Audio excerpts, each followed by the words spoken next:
Is it just me or did the intro never start? It didn't. Okay. It says starting soon.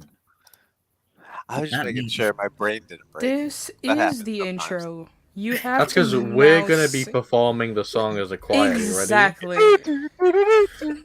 Do do do do do We do. should. I should replace Yes. the title with just us badly singing the Game of Thrones theme Yeah, song. exactly. this the show called Mysterium. Oh my gosh! I need to make a bunch of them and like replace it with like the Doctor Who theme song. Like, There's a bunch of kids and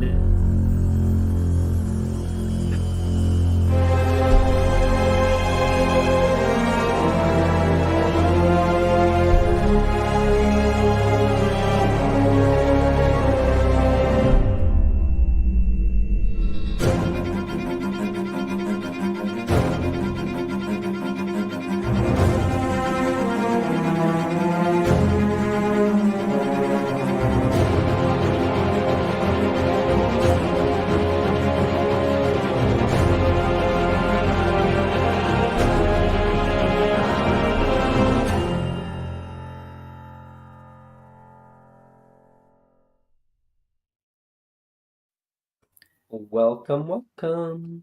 ting. Congratulations, Annie. You got it in. Welcome everybody to Wednesday mornings, session 10, which is going to be a much more relaxed session than my Wednesday nights game is going to be. Some of you Can confirm, will promise, will be chaotic. When has Wednesday Oh, nights yeah. ever been chaotic? Yeah, seeing as they had a whole like play that we did. Still remember that. That was We good. also may or may not have body swapped. It's fine. Mhm. Well, we already got done a bunch of the different classes for today, and today we're going to continue with those, being able to try out a few more of our electives, and then having a special DA class. But today, you find yourselves in the Great Hall. The Great Hall has been pre-decorated with dancing pumpkins in the space above you, like bats that weren't there previously, probably not real, that sit on lamps and hang upside down from the railings above, and there's a faint smell of spice that wafts through the hall. Headmistress McGonagall has taken the stand to say, All Hallows Eve is fast approaching. I'm so excited to see everyone in their costumes and attire. However, I am constrained to remind everyone that although this is a very wonderful time, Halloween is a time of great duality. The veil between our world and those beyond will be at its thinnest. It is a time where great fortune and great misfortune is at your very fingertips.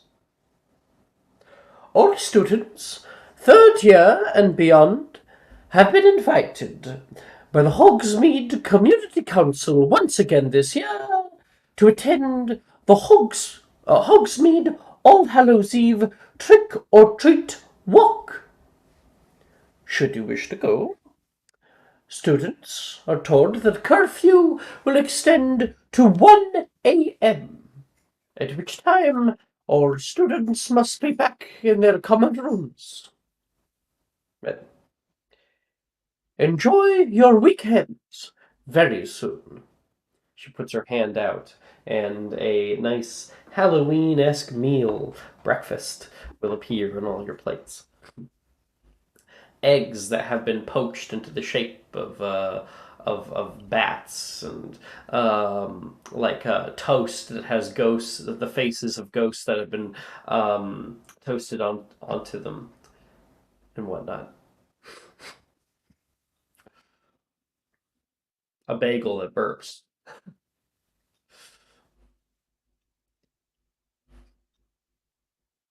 I would be coming up with ridiculous plans for my puffskein outfit.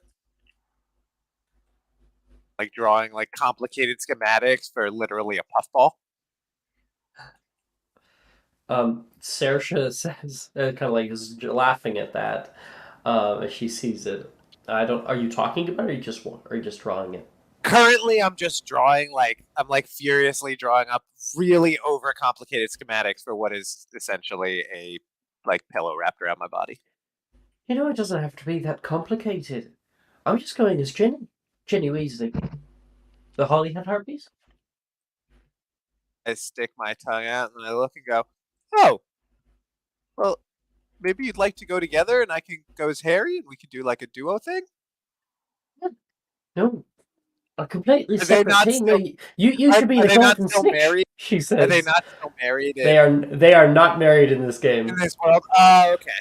Never mind then. Yeah, I mean, I could convert this into a snitch. I just need to remove the fur and paint it gold and add some wings, and I'm like drawing as I go, and it's really bad. But yeah. I was joking, she says. Oh, You can go as anything you'd like. well, yeah. Well, I really like puffskein, so that was my idea. Brett says, I'm working on mine. I've been working on it on like little free periods in an art class, and I'm excited for you guys to see it. What is it? Reese says, you'll have to see it the day of. You'll like it. You'll find it funny, Reese. And Reese says, I just bought mine from Weasley's. I prefer building them, to be honest. It's a lot more fun. Can take a while, though. Mine's pretty simple. I just bought a few of the parts from Glad Rags. Drusilla says. Oh, Drew, what'd you do?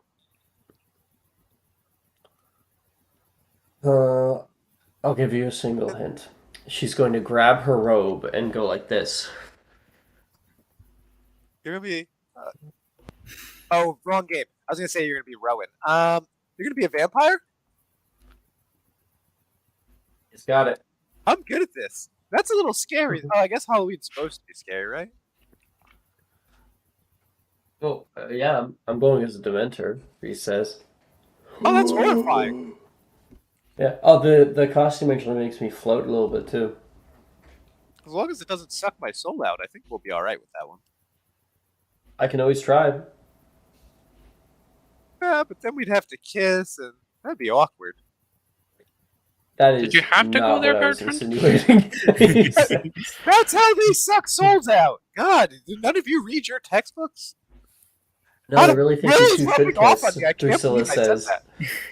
I thought it was more like they sucked the soul out like an udon noodle. I'm pretty sure it's a Like an kiss. udon. Clive, when you say that, I think Billy, who's just like having a little bit of toast, like is in the process of laughing and trying to stifle it with food. Well, Mr. Knight, I like making my own as well. So I'm just hoping I can get mine finished in time. It's been hectic. I've actually sent what I want to make. you're going as a car. No, I didn't know.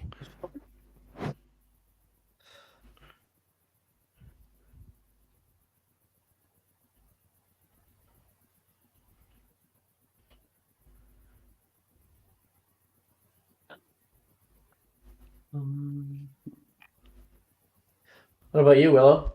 What are you going as? Drusilla asks.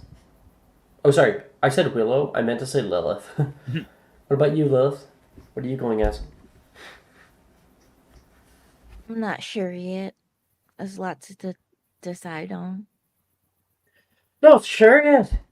It's like right at the end of the week. He's only got a few days.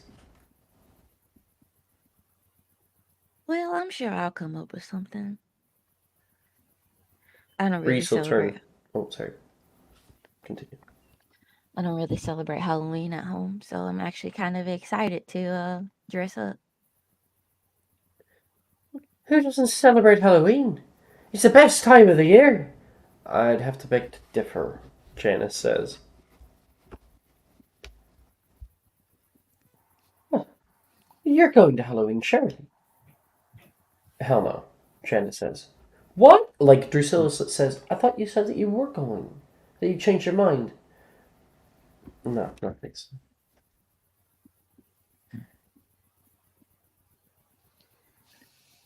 This is at the Ravenclaw table, right?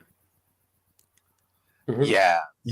Can Nora jump in thence and like ask Janice, like, what made Yeah. you change your mind? It wasn't a change of mind. I considered it, and then I considered no. Insight check. Yeah, sure. Do. Insight.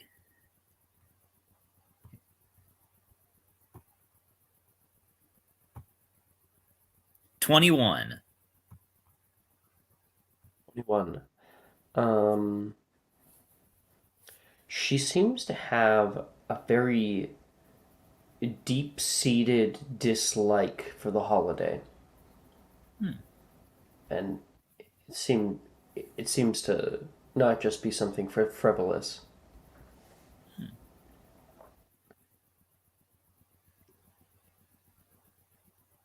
Interesting choice.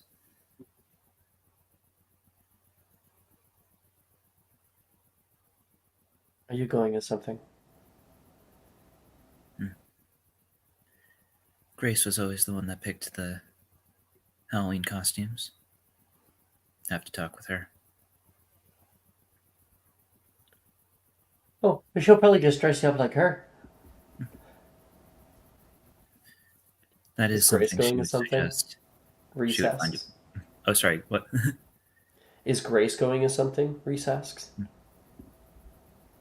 Nora like looks at pulls Grace out and says, "It's like, well, she already has 100 ideas. We'll have to narrow it down." Oh, I'm like that every year, Billy says. Well, it's already been said. There's only a week. The decision Less making than a process. week. It's the weekend. Only about 2 days, 3 days. Right. Decision making process will have to be expedient. What are you going as, Nora? Nora will look at Lilith and then back at Grace and say, "Well, what do you think, Grace? Anything in particular you think I'd look good in?" And then she'll look back at Lilith and say, "At the moment, what Grace is kind of thinking is, might be fun if she goes as Red Riding Hood and I as the big bad wolf." Oh, that's adorable. I bet Grace looks so cute in her little dress. She always looks cute. Well, that's true, but extra cute. Yeah. Is he just me, or is that actually just a teddy bear? Janice says. It's just you, Janice. No need to be rude.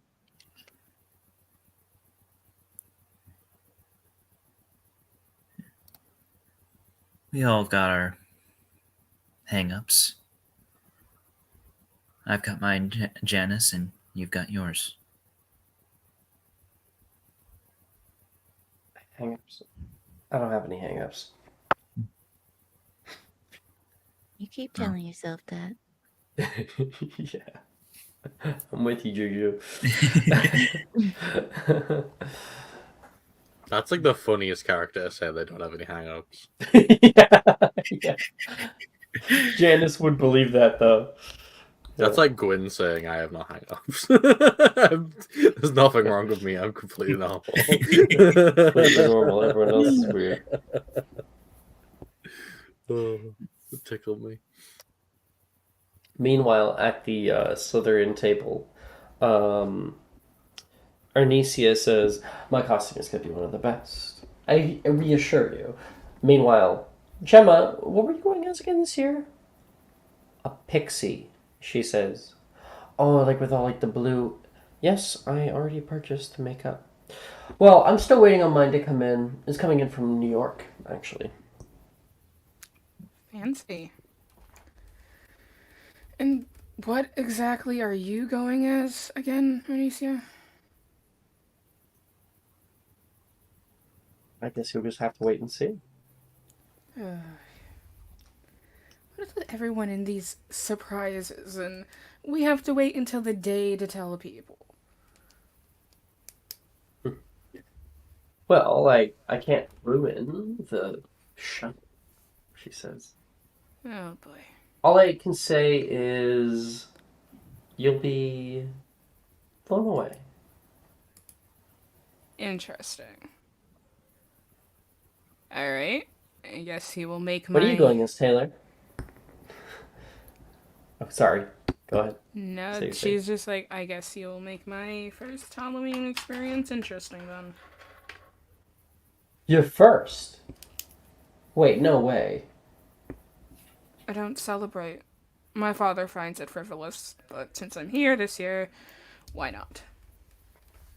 I love Halloween, Taylor says. What are you going as this year, Taylor? It's a little thing that my dad made.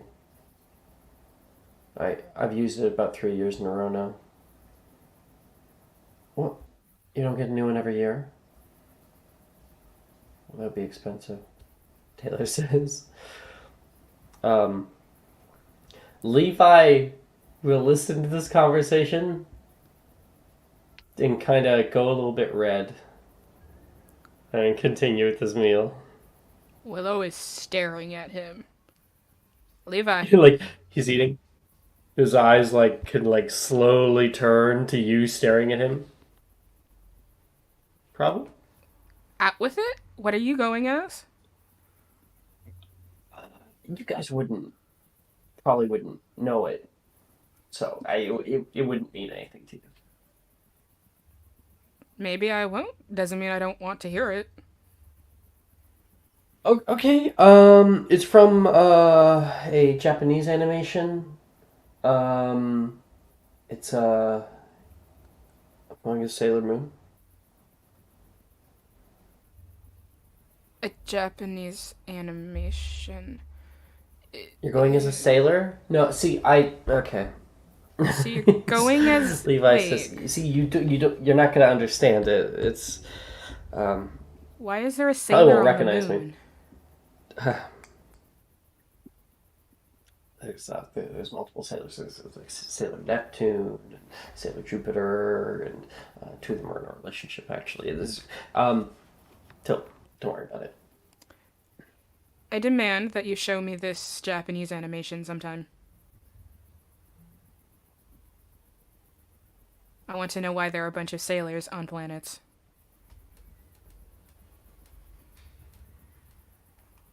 Okay. Yeah, I guess I can tell you about it. I have some manga actually that I could. It's just in the comment. Okay. Is that like a weird book? It's like a book with like pictures, just all like kind of only pictures. It's like a graphic novel, if you know that, but it's Japanese, so it's manga. It's called. Okay. Interesting. I will check it out. If you want to pop by tonight, I mean, like, it's just me and Garnet. I don't think Garnet, you wouldn't have a problem with Willow in the dormitory, would you?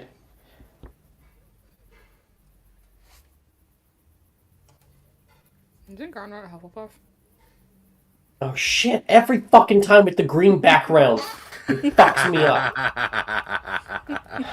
I mean, Every time. it's not, a bad thing. He might be here. We don't know what Garner does anymore. See, yeah, he's like, it's just me in there, so I will have to clean up a little bit. Oh my gosh, Bertrand. I Oh. will. Oh no, what happened? No, I just saw the picture. Oh yeah. That's 100% what he's trying to look like. Bright pink and everything. I will go ahead and I will check it out.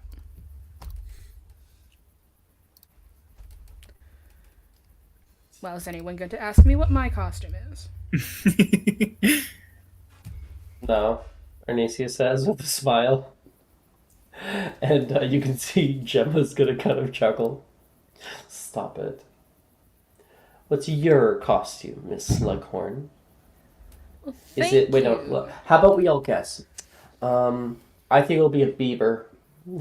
Arnesia says. Okay. Taylor. Probably like some kind of horror movie thing, like Texas Chainsaw Massacre. Texas what? What is a Just like a Texas? really angry Texan with a chainsaw What's a and a Texan? leather face. I.e. Lilith. Levi, First of all, I'm not look at you. First of all, I'm not Texan. Oh, it's Cassie. Jot that down. Sorry. Levi will look over toward Willow, say, "Well, no, that's obvious. What? You're gonna have a big Vivusuela, and you're gonna go as a slug." Willow deadpans. No. I tried. Gemma says, "All right. Last idea." She's going as a siren. It seems like her guess is legitimate. Siren. You have the hair for it. Thank you. What are you going as? As fun as that would be, and as cute as that would be, I am actually going as a Medusa. I feel like I was kind of close in a way. Let's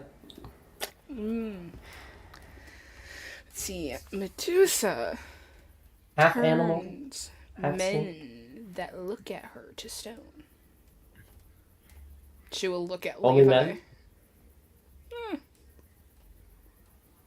For Halloween. Well, Ernesia and Taylor and I are going to be going out, a little Southern Girls Night, if you want to join us. I would love that. As long as, we can spend part of the evening with just the two of us. Arnesia is there. Gemma is quiet. Levi is going to, kind of laugh. Taylor's like, why is everyone so quiet? Gemma will say, yeah, sure, we can find some time. Oh, maybe we end the night at the Three Broomsticks. Have some butterbeers together. I was like, butterbeer? I like butterbeers too. Can I not go get butterbeers with you guys? Arnesia says. No. Lame. Willow will arch her eyebrow because I did a downtime with Arnesia. Yeah, she wants to spend time with you. I know her secret. Yeah. Uh-huh. So Willow's just like, I'm sure that, we all have people we'd like to spend the evening with. She's just being dumb. That's all. She's like, what? I don't want butterbeers.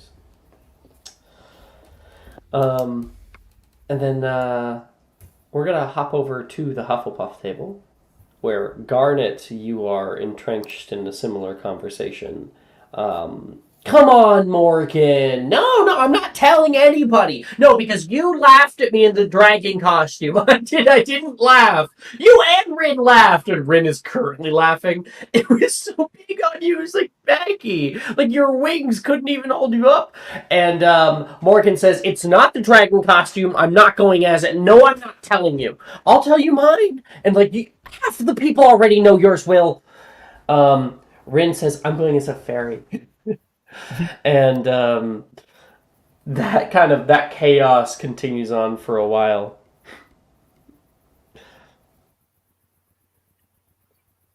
Darn it, do you participate in any way? I think he does for a change. He's living in the moment. And he's going to say, well, Morgan, if you tell me what your costume is, I'll tell you what mine is. And no one knows what mine is. Well, are you going to tell anybody? Probably not. Unless, of course, you tell me what yours is, and then... Make a persuasion check. Alright. I gotta open the website, I forgot.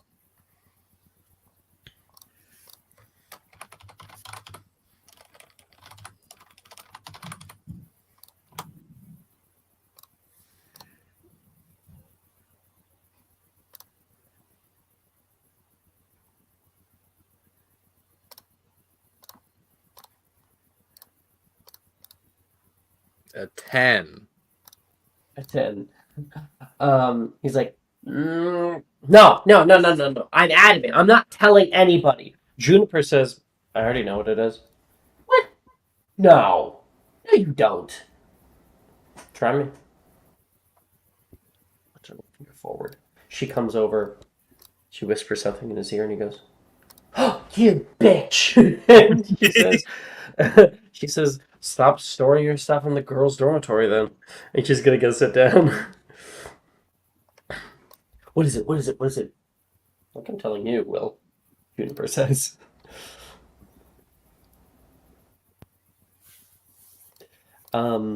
Rin will kind of turn over toward you. Garnet, can I know? Yeah, of course you can, Rin. Okay, cool. She's gonna come over and like pop herself down. Do you whisper it to her? Yes. While you whisper to me with the in your hidden chat.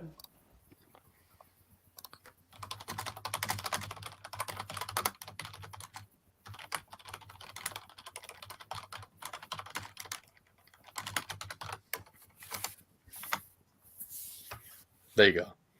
I'm sorry. I had to look this up. It's a very deep cut. What the fuck is this? I am so... Wow, Ito. Wow. Okay. Oh, I think I get it. However, Rin would not... Oh. Rin says, like, I have no idea why that's cool. It does not sound cool. Are you, like, Listen, gonna go I think with, a fairy is a great outfit. whole... Oh. I have a second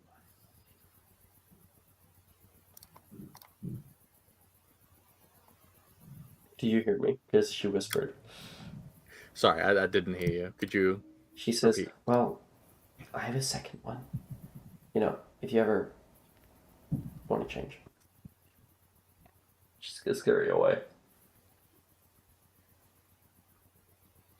Garnet is going to do the thing where he stares up in his face because he's imagining himself in that, and he's like, okay. Garnet imagining himself, the frilly, kind of like pink tutu, and like the fluttery wings, and like the sparkles behind. Yeah, but he does that for a moment, and then he like snaps back in reality, and he's like, okay. Good to know. All right. Bell goes, and which will herald you guys in to a few days of classes. Our first class is one that we'll all be taking together, and that would be potions class. Down in the potions dungeon, Professor Slughorn is once again ready to awe. He says, "In honor of Halloween celebrations, we will be creating a most interesting brew. The Volubilis potion. Can anyone tell me its use? And Anyone who was with Slughorn last session when he told you about it, he will not call upon you, so don't Me and don't Cassie. even try. That was you and Cassie. Yeah. But that is a potion making check for anyone who wishes to do so, and Nora gets a D4. History of magic? Or No, potion making. okay, yeah, sorry. Okay, potion making. Ooh, nope, it's not gonna happen. But let's see how much this D4 adds. You 9. could be Garnet, maybe. No. Are you 9. proficient Okay. in potion making? That's a good point. Because if you are, then you can't roll below a 6 on the die. Oh, am I proficient? No, Are I'm you not proficient? proficient. in potion making. Okay, never Okay. mind then. Let's I tried. try out. Thank you. Okay.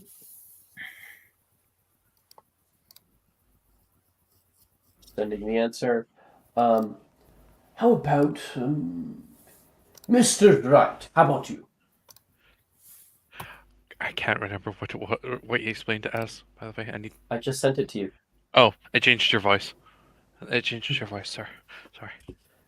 Very, very good. 10 points to Ravenclaw. Guess you got that 20.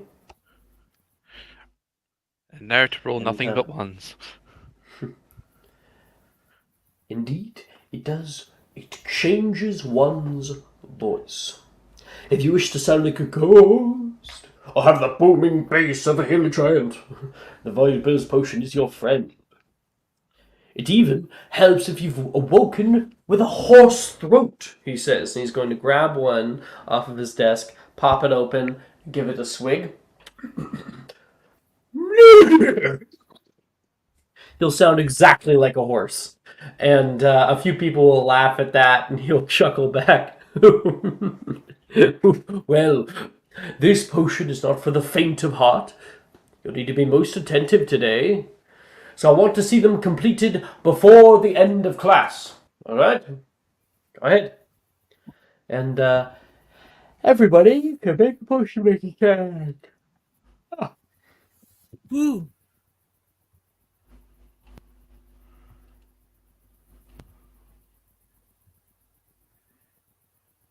Lilith!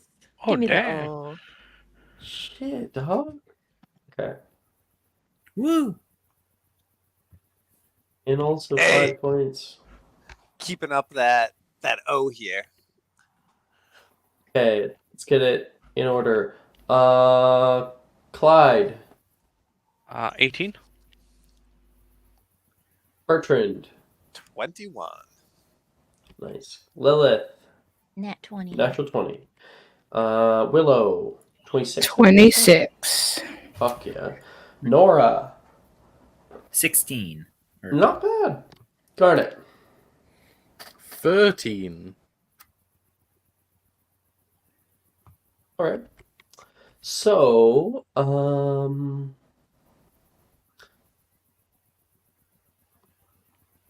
let's check. Yeah. Okay, Clyde and Nora and Garnet, you three get a regular Volubilis potion.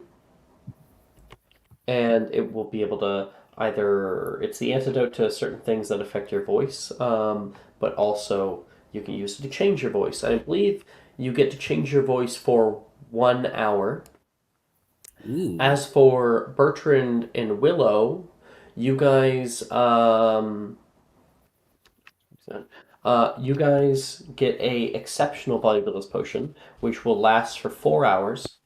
And Lilith, you make a Volubilis potion of such superior quality and that's 1 more point to Slytherin. Has anything Ravenclaw? 20?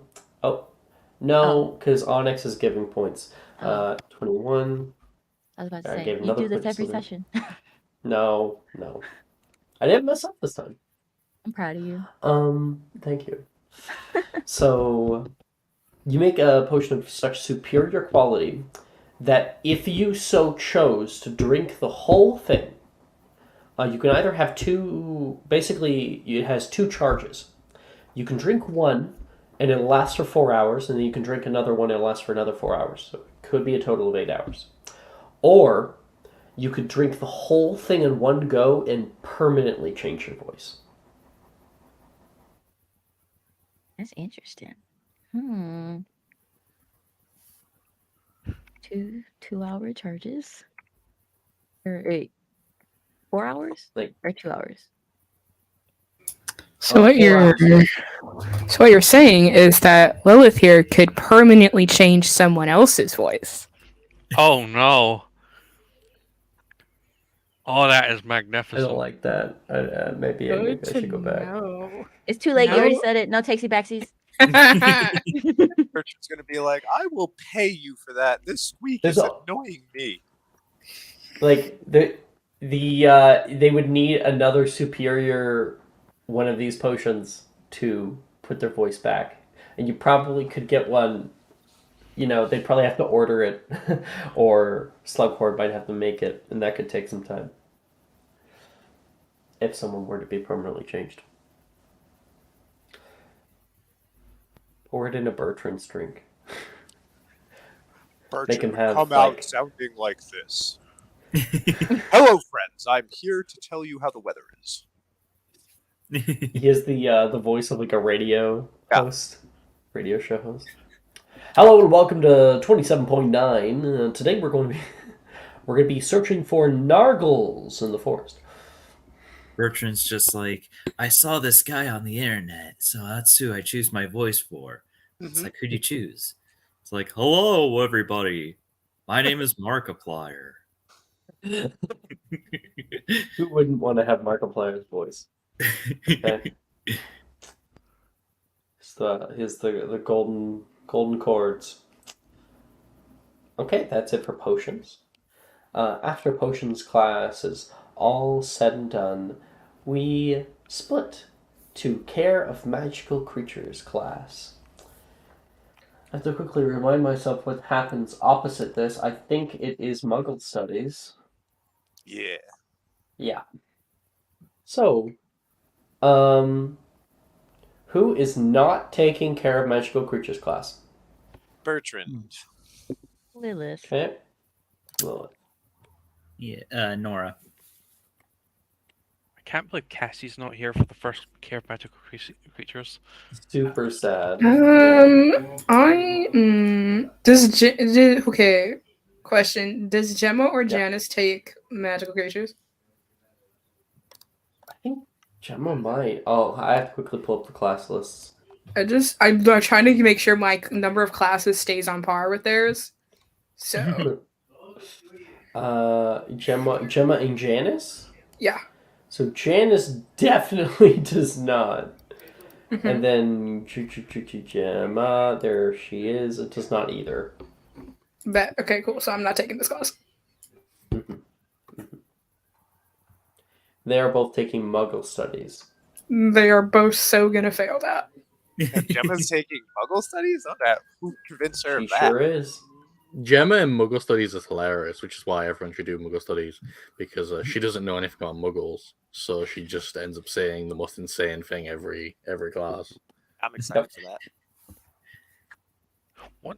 What does Care of Magical Creatures give you anyway? The chance to interact with magical creatures. Yeah.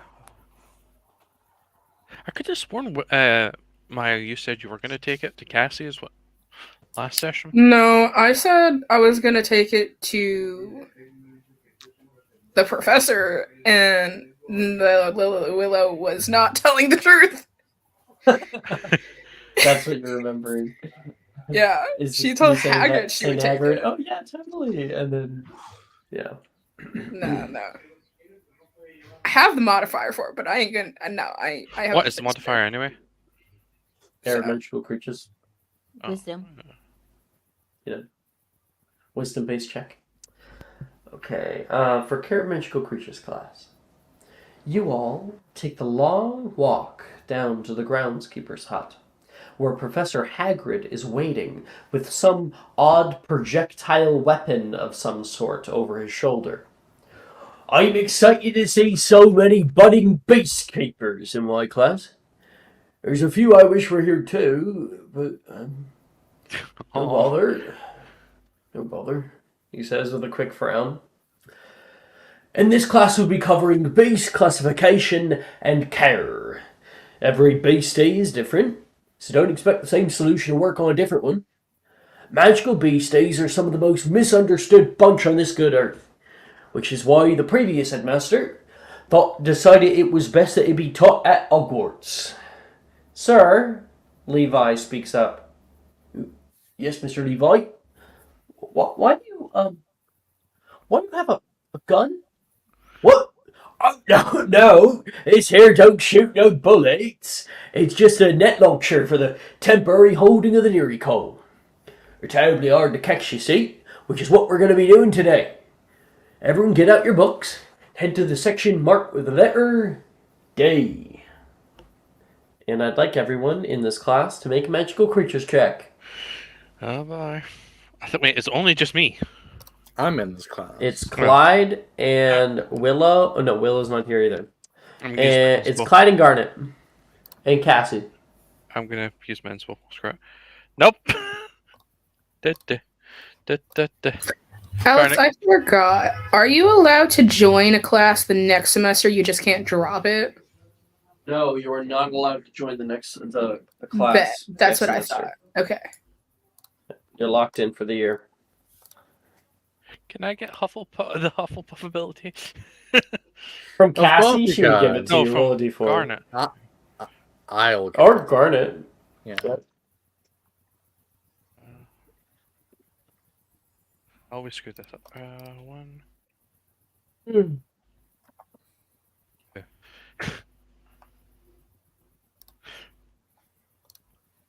So I got 11.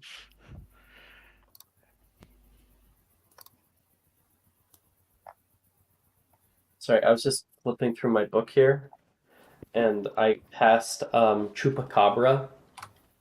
It's so sad. Maya. The reveal. It leaves on. Don't worry. Yeah. We have to tell somebody sometime. Okay, where are we? So, what did you guys get? Clyde. 11. Okay. Okay, Garnet.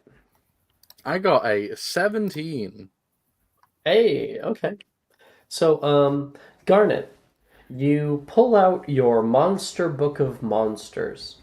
It's quite hairy. It has little eyes that pop up out of the front. The eyes are currently closed, like it's sleeping. And you hold it, you give it like a little pat, and then you unlatch it from the middle. You open it up, and you can see it give a big yawn, and you start trying to find the Deary Call section. A bunch of people start doing that. Clyde, you open up your book here, just like pulling it out, unlatching it, opening it, and then on the other side, you can see 4 eyes flick open. Yeah, and it's trying to attack you right now. You hold it back. What do?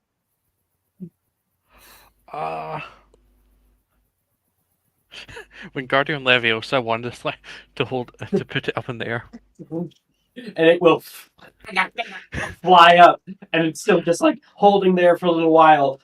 Bits of paper are fluttering all around, and while you're doing that, you can hear, "Oh, best to stroke the spine first. Don't much like being up before being soothed." A warning might have been appreciated, Professor. Oh, my apology. Yeah. You say that, and then you turn over, and you can see a Logan. Yeah. And he's just got, like, scratch marks all over his face. Okay. Levi was holding his book. He looks down at it and just puts it back in his bag. He decides to not do that. You're able to lower it down, like, give it like a little rub. Go ahead and make me a magical creatures check to see if you can calm your book down. Oh dear God. Yes. Crit. What did you get? And I did you rolled a crit. Oh, crit. Nice. So that's actually 5 points to Ravenclaw again. Yeah, you're able to like put your hand up, give it like a little stroke on the spine. It'll calm down, and you can pull it out, open it up. And he says, "While you do that, everyone follow me. You don't wander off." And so, while you guys walk, you guys read about the Deary Call. The Deary Call is a fluffy, flightless bird, known to Muggles as the dodo. Native to Mauritius, it is considered harmless by the Ministry of Magic. The existence of the dodo was first recorded by the Dutch in 1598. Sadly, less than a century later, hunting and habitat destruction drove the bird to extinction in 1662. Or at least, that's what the ministry hoped Muggles would believe. Deary calls have the ability to vanish and reappear at a location of their choosing, leaving behind only a couple of feathers after apparating. Due to their limited understanding of this visually jarring sight, Muggles began to believe the Deary call had disappeared for good. For many years, the dodo was considered a mythical creature, although fossil records have since attested to its existence. The brutal, swift extinction of the dodo provided Muggles with an opportunity to witness just how quickly human interference could cause an entire species to vanish forever. The International Confederation of Wizards purposefully opted not to inform Muggles of the animal's continued existence, in the hopes they would learn to treat creatures, magical or otherwise, with more respect in the future. So that is about the dodo.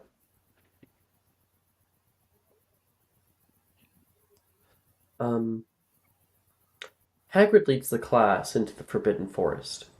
You hear birds caw overhead, and even catch a herd of deer wandering through the area on the way. Eventually, you make it to a section of the forest with long, hair-like green grass. You can hear slight chirping noises coming from nearby. Hagrid puts up a hand. "All right, you made it to the Deary Call habitat.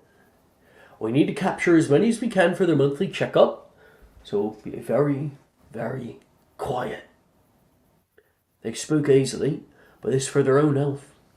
You'll need one person to magically bind the Deary Call with a spell, while the other two tie it up with this here unicorn hair twine," he says, pulling out bundles of white rolls of twine.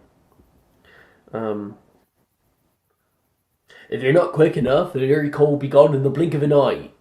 So don't miss. The little guys get real frightened when they're all tied up too, so don't forget to let them know it's all right. Oh, no, I just a thing too. Wranglebug larvae, he says, pulling out of a pouch that he has tied onto his hip. Wriggling white worms.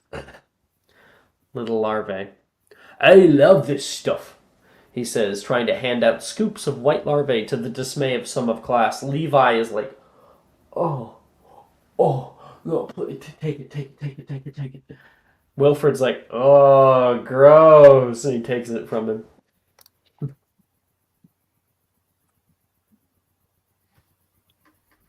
Go ahead. Everyone will be making their groups of 3. Clyde's going to go to Garnet. Hello, Garnet. Would it be possible to team up again? Yeah, sure.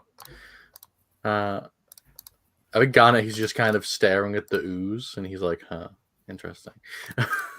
That's his choice. Morning, Onyx. Remind me to bring a decent bag for this stuff. If Hagrid's going to be giving us this. in the Yeah, I future. don't think he believes in classroom teaching, so I think it's always going to be like this.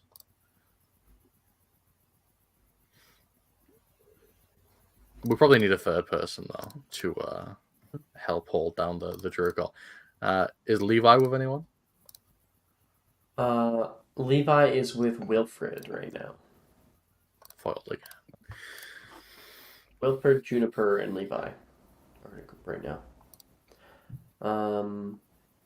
The other people that are around you are Delilah Macy, Morgan Rin Juniper, Darcy Logan Sam, Sadie Nate Brett, Billy Drusilla, and Saoirse. What do you see, Ito? You're the one that knows about the characters more than I do. That's exactly what you should pick. As Garnet. That is actually We'll exactly stare what off into you space. should pick. So you should definitely pick. So it's super easy. If you head to like NPC art or something like that, then just grab somebody. If they're not here, I'll tell you. But here, hashtag NPC art. Jump in there.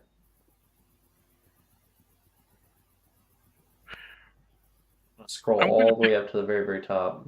Brett. Brett? Totally. Yeah. I've never heard of that man before in my life. Fuck you, Ito. Fuck you. I have to spread So- the meme to all games. Every time. But it must spread like a virus, like a contagion. Yeah, right now, Brett is still reading in his book. Do you recall apparition? Since I didn't know if I could do that. He's quite quiet right now, but he is alone. Everyone else is getting into groups, and he seems to be 1,000 yards away. You know, brain-wise. Clyde's going to poke Garnet. Could you try speak to him? I'm not very good at first introductions. I've not really spoken to Brett ever. Oh, sure. Brett, we're going to go catch the Drugal now instead of just reading about catching them. Come on. It's good. It's good to research first. No, you just don't have wanna... to do it, Thomas. Come on, it'll be fine. If everyone else okay. spooks them, then it's going to be really hard. He'll walk over. Hi. I don't think we've like really talked much. I'm Brett, he says, putting a hand out toward you, Clyde. I'm glad. I don't know why we've never spoken because we're at the same table all the time. Damn it. I think it's because you're both Ravenclaws. Valid point. Extremely correct. Us Ravenclaws known for being quiet. I see you over there all the time, though. You seem to like reading. Reading and sketching. I've never seen you sketching. Well, architectural drawing, I should say. Boring stuff, Oh. really. I like doing art, so if you ever need any help, I've never done architectural drawing. Where'd you pick that up? My family is a long line of architects. A very long line. Oh, I didn't know. Garnet, you leading the way? Yeah, sure. He'll just start marching off towards the Drugals.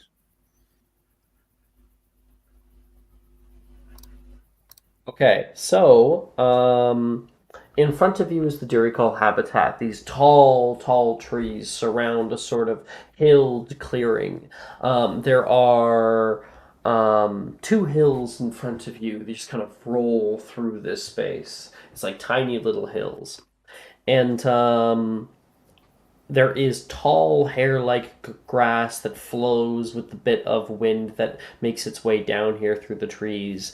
There is what looks to be a old tree that has fallen over and uprooted itself that rests between the center of two hills, creating a sort of tunnel underneath.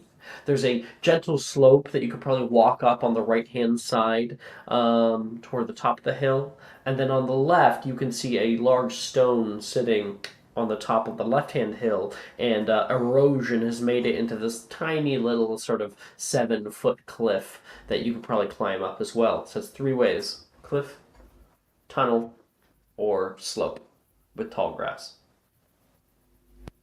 Garnet, you're leading. You tell us. Let's go in the tunnel. Absolutely. So you guys make your way in the center. I'd like you guys please to make a stealth check first.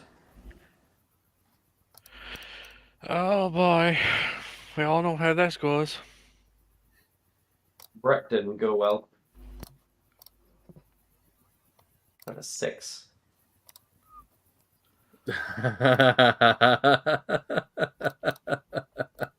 5 and a 15. I like how Clyde's the only one who actually did well. But Wait, I actually succeeded in a stealth check? What? Yeah. Well, you have a +2. Even Garnet has a +3. Well, that's not bad at all. I'm just really bad at rolling. I like all my rolls except for like one of them below 10. Take my subscriber thing, Garnet. Okay. He also made a survival check, and Oh. why you keep making a survival check? I keep clicking the wrong thing. Oh, and he rolled Either a crit way, as well. Still a crit. That'll be another 5 points to Hufflepuff. I'll take it. So that's merely a 22 instead of a 23. Brett is sort of tripping over some of the brush that's down here, and as quietly as you guys can, you are able to arrive at the middle point between these two great hills. On the left, that erosion has just kind of carved a small cliff. Meanwhile, there's a heavy rise on the hill to your right, and above you, an old tree trunk.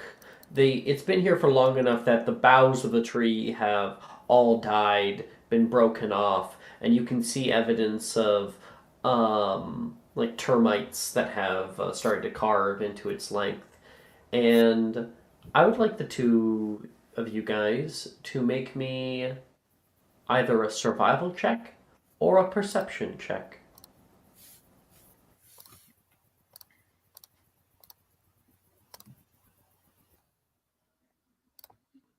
Garnet's really good at looking at things. Clyde? Oh, got it. 21 and 18. So the two of you guys are able to notice something on the left. You guys see that? Sure enough, you do. The erosion on the left-hand side of the hill. It looks like something carved into it. Like something... Little holes are in the side of the hill that go off into darkness. And you can see Clyde, you can see tiny little webbed footprints in the kind of mud that accumulates down here in the low part of the clearing. I think this might be it. Provided oracles have webbed feet. But they should. Yeah, it says that sometimes they build nests in secluded areas, Brett says, holding his book up.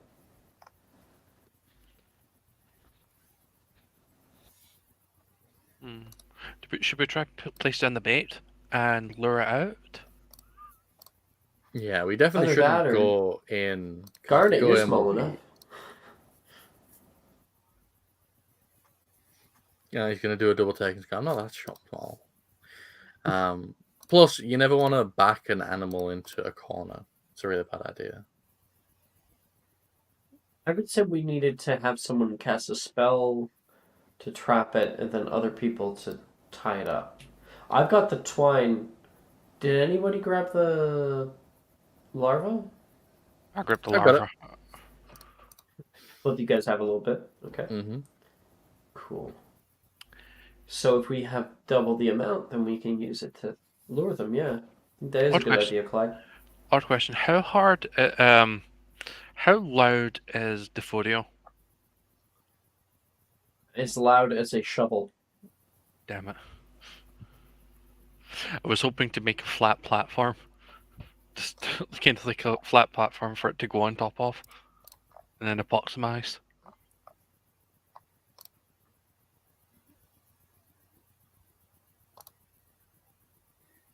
Oh, what's the plan? I think we're gonna lay the bit out here, and then when it comes out, we'll be like, "Wait a minute, what spell am I to use?" That'll be funny. All right, so we're putting out some Wranglebug larvae down here, and we're all going to go hide. Make a stealth check. Oh boy.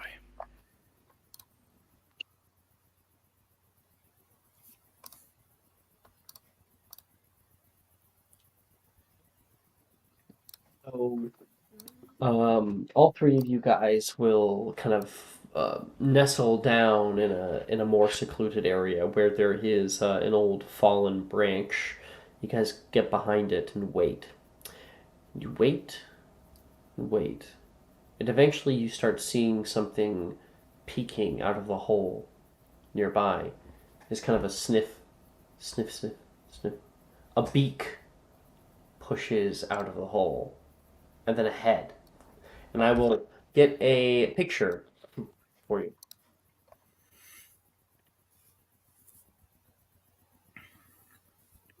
Here we are. Sending to you now. This is what they look like.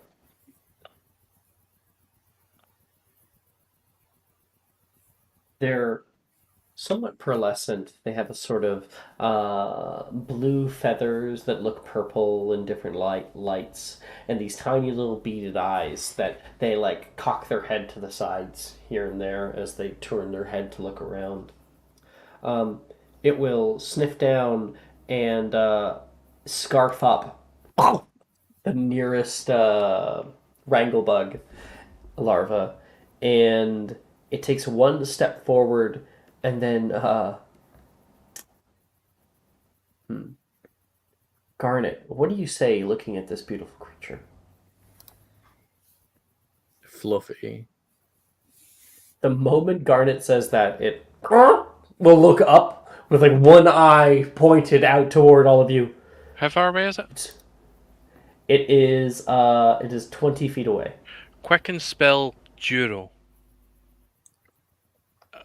Well, provided you let me do a second attempt of it in this It moment. can't be cast on a living creature. Oh, right. It's only on objects.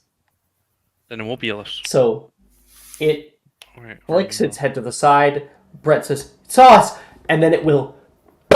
There's a pop, and feathers will fly all around, and you can hear a kind of whizzing crack, and it reappears on top of the like fallen tree. It'll say, it'll look down toward you. How far away is it now? It is equidistant. So, spongify the wood. Spongify the fallen tree. No, not spongify, the epoximize. Epoximize. Yeah. I think epoximize. We'll check epoximize distance. Oh, god damn it. I think I'm screwed up. it's 30 feet. 30 feet? Yep. Perfect. So yeah, you cast out epoximize out toward it. Right underneath where it's walking. I believe it has to make a strength save or something like that. Yeah, strength check. Strength check. Okay. That is a 13. So what do I need to do now? So that's your What's spell, your spell save save? DC. DC. So you can find that out easily if you just make a spell attack. You slash spell attack, and it'll tell you.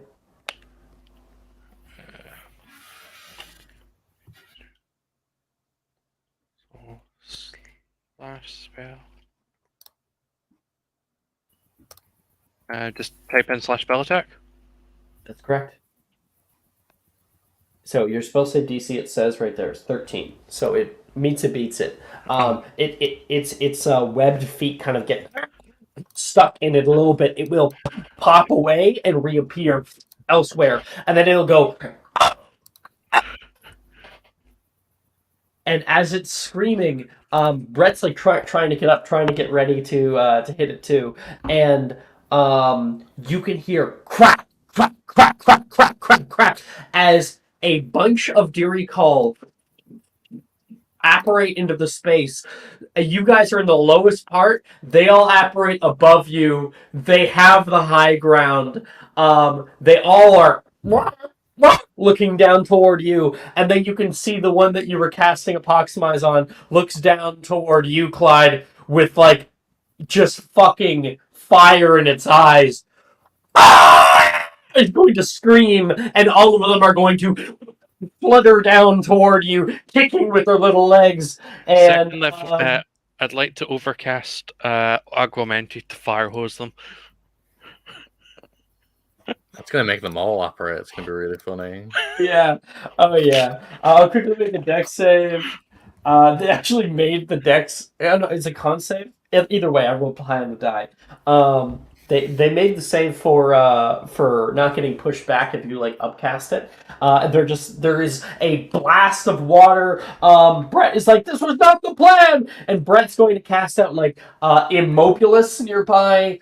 He's going to affect like 3 of them or so that'll be caught in the space for about 6 seconds. Garnet, you get attacked. They don't hit you. Clyde, you're getting attacked.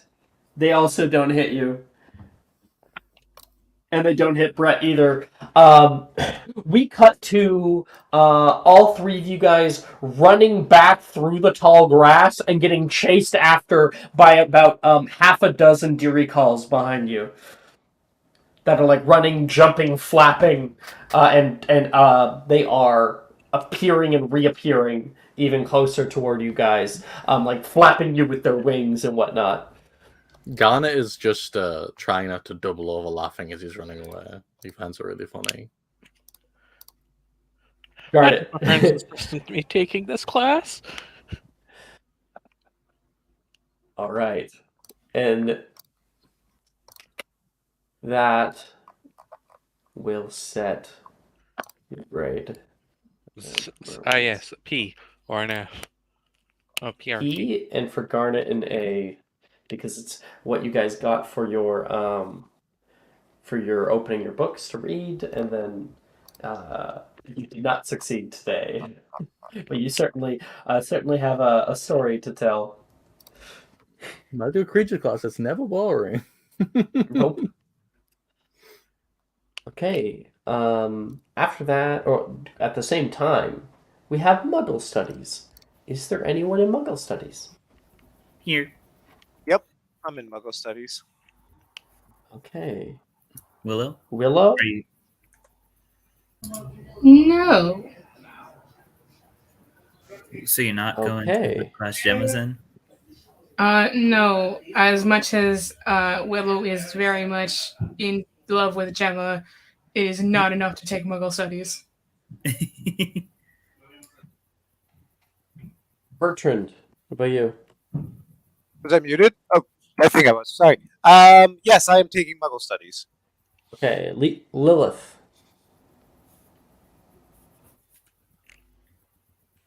No, sorry.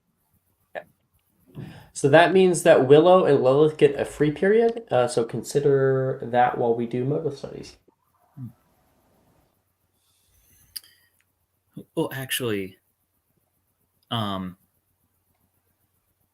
might not take Muggle Studies because I remembered that I want to do something for a free period. Okay, your call. I'm not going to lie, I kind of regret taking Arithmancy. So it looks like Bertrand is the only person in this class. Just me by myself, like all together?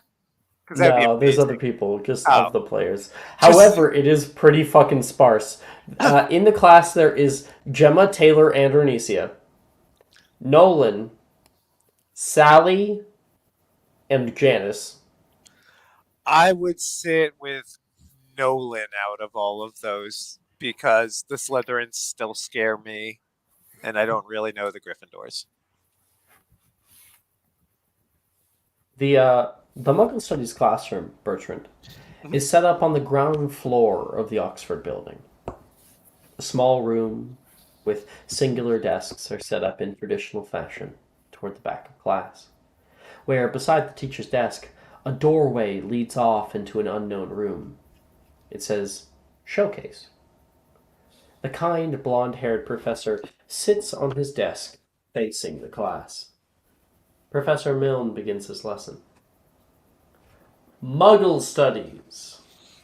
The name is almost laughable. I mean, what could we possibly learn from a people that have to do tasks by hand?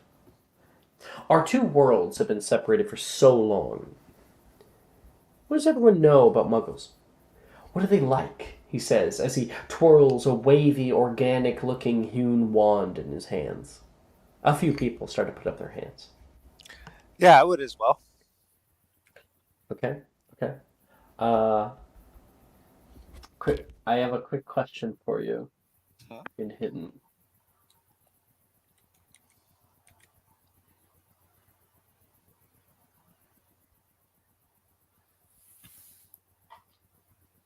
There, I sent you a Check question.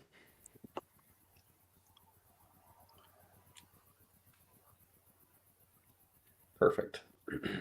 So, looks over everybody with their hands up. What are they like? Yes, Ernesia. My mother said if a muggle ever asks what I like to eat, I should just say pizza, because it's their favorite meal. What about you, Mr. Mello? Well, I mean, I lived around a lot of them, and the biggest thing that I learned is to always smile and say really mundane things like weather's nice today and things like that. And that's really what being a muggle's like. Really? Wow. Well, how about you, Gemma? Well, Gemma says, putting her hand down, they smell really bad, like blooming moss, and have long teeth for chewing. Because they never had magic, they had to develop good animal instincts to survive, you see. My father even told me about a muggle who he met who nearly bit him. Well, quite a story. Um, well, I can safely say that you're all completely wrong, he says as he snaps the wand in his hand without hesitation. There's an audible yelp from Taylor in the back. He throws it down onto Gemma's desk. Well, except for the thing about the pizza, I do love a good Hawaiian. You can see now that the wand was simply a twig from outside. No, you all fail to grasp one very simple truth that too many wizards live their whole lives without knowing. We may not have magic, but wizards and muggles have one thing in common. We both make assumptions and accept falsehoods without first doing the work to know if they're true or not, he says, looking toward Gemma. Wait, you're a muggle? She says. I'm glad you've caught on. But they can't see Hogwarts. What? Gasp! Where am I? Where did my class go? Milne mimes being blind to the classroom as the other students start to laugh at his theatrics, Nolan included. maybe you're just a squib or something. And maybe you assume to know how the Hogwarts wards work without first doing the necessary research. Gemma is silent. This course, I will teach you about the lives of the people beyond these walls, and dispel rumors and myths that once spread in this very room for words of truth and understanding. Milne gives you all a kind smile. Now, who wants to learn about the internet? The class seems somewhat surprised by their own newfound excitement into the topic, as people quickly get out their textbooks, ready to learn. And Bertrand, please roll me Muggle Studies. Oh, right.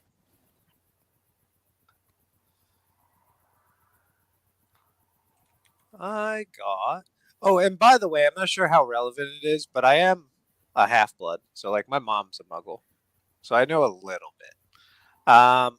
And I got a 22. Nice.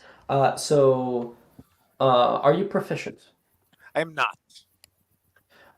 Consider this your first point toward proficiency. First of 3. Nice. So, yeah, everyone's like, well, like, I'm Muggle-born, or I'm this. Muggle studies is not just knowing how to turn on a dishwasher. Muggle studies, and as you'll see in Muggle studies over the years, is a lot more about Muggle history.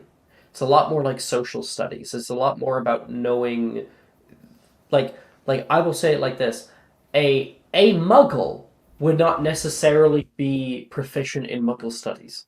Mhm. Yeah. Yeah, I'm cool with that for sure. I like this I can't class wait already. for when Bertrand is like, "Hey, Garnet, I know what your second name means now. What's up with that?" Oh yeah. We're like, how goes the conquering, bud? But you would learn in this class. Yeah. So if you want to actually have learned that with your 22, you definitely could have. Yeah, I would be looking for names that stood out for me, and that one would definitely stand out.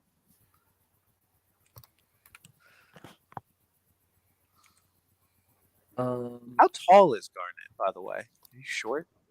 He's like above average height for this Okay. age. You don't have a Napoleonic complex. No, he does not. But neither did Napoleon. He was average height. Yeah, He's he had was very average tall height. bodyguards. It's a myth. Yeah. I like the idea better of him being like 4.5 feet tall, though.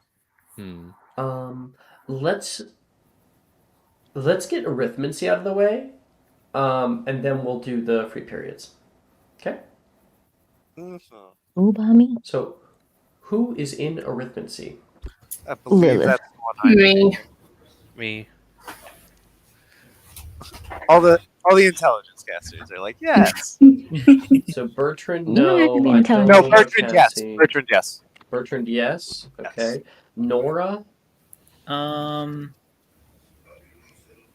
Yeah, sure. I'll take arithmancy. And Garnet. No. Okay. So Garnet gets another free period to bank with his other one. Oh no, you don't have another one. It's just that one. Okay. Yeah. But for arithmancy, on the second floor of the Oxford building, a wide rectangular room has been constructed with long 4-person desks that cover the area like a study hall. At the end of the room, and pooling onto the ceiling, are flowing numbers and charts that float through the air in simple red flame. They fade and appear as a constantly changing tapestry of Fibonacci spirals and equations. And thanks, Dark Ace, for the follow. Nice to have you. You find your seat and take out your abacus. Professor Vector stands like a statue at the front, with her legs locked together. Her prominence is even more defined by the tall, out-of-fashion crimson pointed cap that stands straight up and slightly to the left. There will be no talking in my class. Oh shit. Sorry for that. Okay.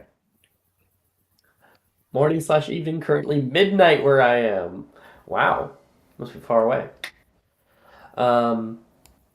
There will be no talking in my class unless called upon. Students will work on their own worksheets and not each other's. I will not have cheating in my class. No wayward spellcasting. Keep spells within your own area, and all material that is not done in class will be completed alongside your homework by the due date. All late assignments will be not reviewed by me, and will be immediately assigned a team. Let's begin.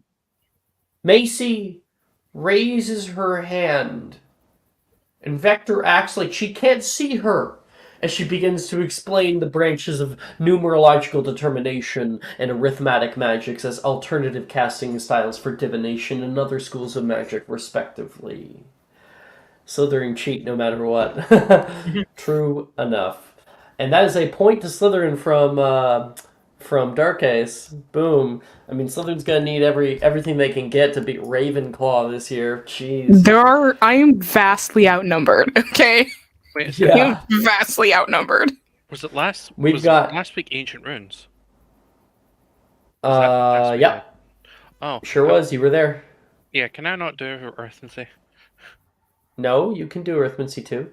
Arithmancy is on its own thing. If we go and we pull up Oh, no, the that's not never He I doesn't think you want to take meant if you can arithmancy. drop it, like before he goes in. I'm thinking. I'm definitely Oh, thinking. unfortunately, you have already done it. You've already done Arithmancy? Ancient Runes. Ancient Runes. But you No, don't he's have to trying take to- Arithmancy. He's trying to drop arithmancy, Alex. What's Arithmancy do again? Stat-wise. Oh. It's in intelligence based. It's the same as Ancient Runes, just Yeah, intelligence casting based. spells with int specifically. Never mind. I want a free period. Sounds good. Let me quickly pull up the schedule just because I think that Dark Ace might find it interesting. Third year. Yeah, this is our Hogwarts schedule. So while we have like Magical Creatures and Muggle Studies and Divinations and Ancient Runes at the same time, Arithmancy in fourth period here on the second floor of the West Wing is completely on its own. So you either take it or you don't. And it is known to be a very difficult class, and I will be grading it very harshly. The current house totals, by the way, we've got Gryffindor with 15 house points, Slytherin with 22, Ravenclaw with 50, because we have so many Ravenclaws in this game, and then we've got Hufflepuff with 30. Rigged. Don't be a hater. Kind of. It's I'm rigged. gonna continue being a. Rigged house cup. So, arithmancy is just picture math, sort of. So, arithmancy in this game, how it works is that you have flagrate, which some of you may or may not know. If you don't have it, you'll have to write it down physically. Flagrate creates like writing in the air, and what you're able to do is do math. You find out like if you're doing flipendo, for instance, then you would be calculating like a trajectory and then like timesing that by a certain number, and then when all that's said and done, you can tap it and the spell will fire out at the end of your wand. Headmaster has his favorite. And in this game we have the headmistress, which would be Headmistress McGonagall. This happens after the books. Okay, so everybody in Arithmancy is going to pick 2 spells to attempt with intelligence. You're going to be able to do this by doing alternate. No, not alternate. Special attempt. Special attempt. Thank you so much, Juju.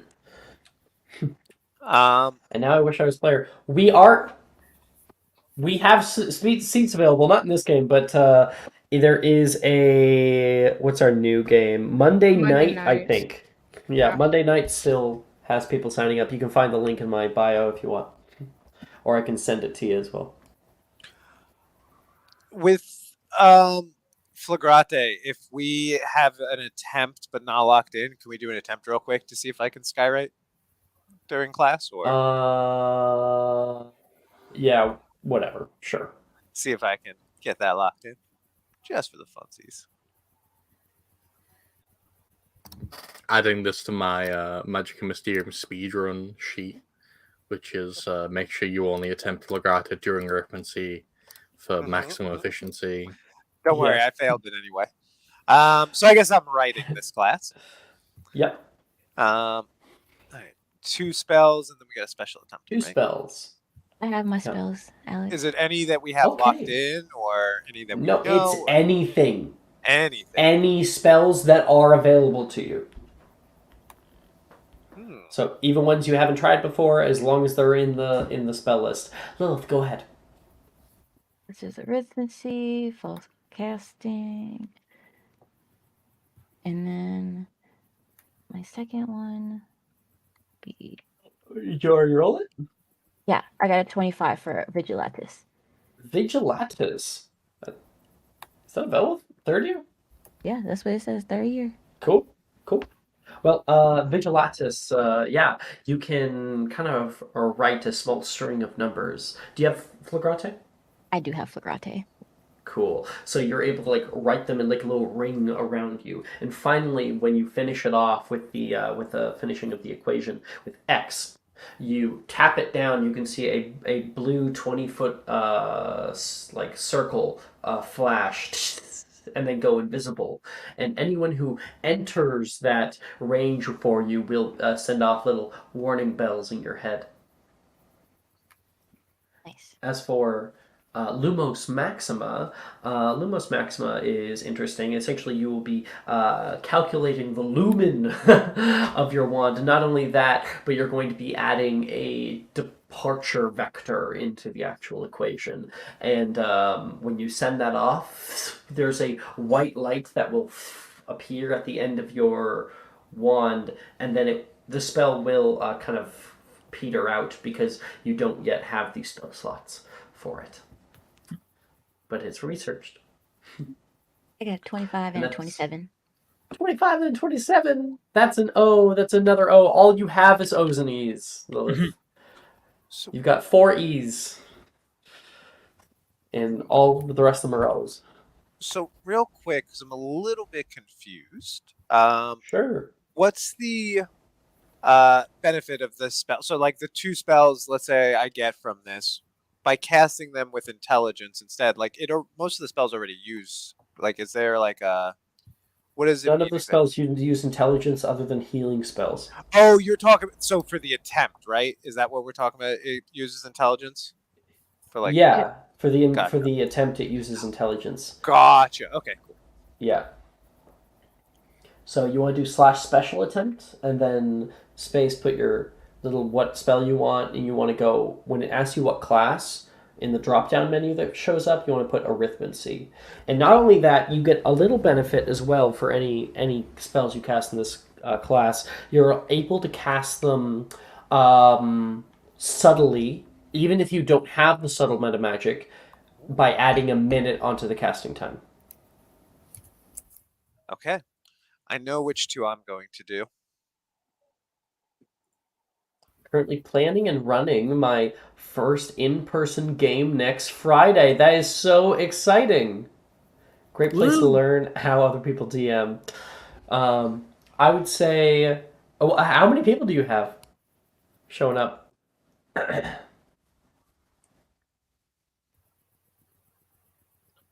Bertrand? I'm sorry. Yeah, I'm going right now. I was listening to your question. So my first one I'm going to do is Meliphors. Sure. And then for alternate casting, we put true, right? False. False. False. Got it. Yeah. False. Anywhere from 4 to 11.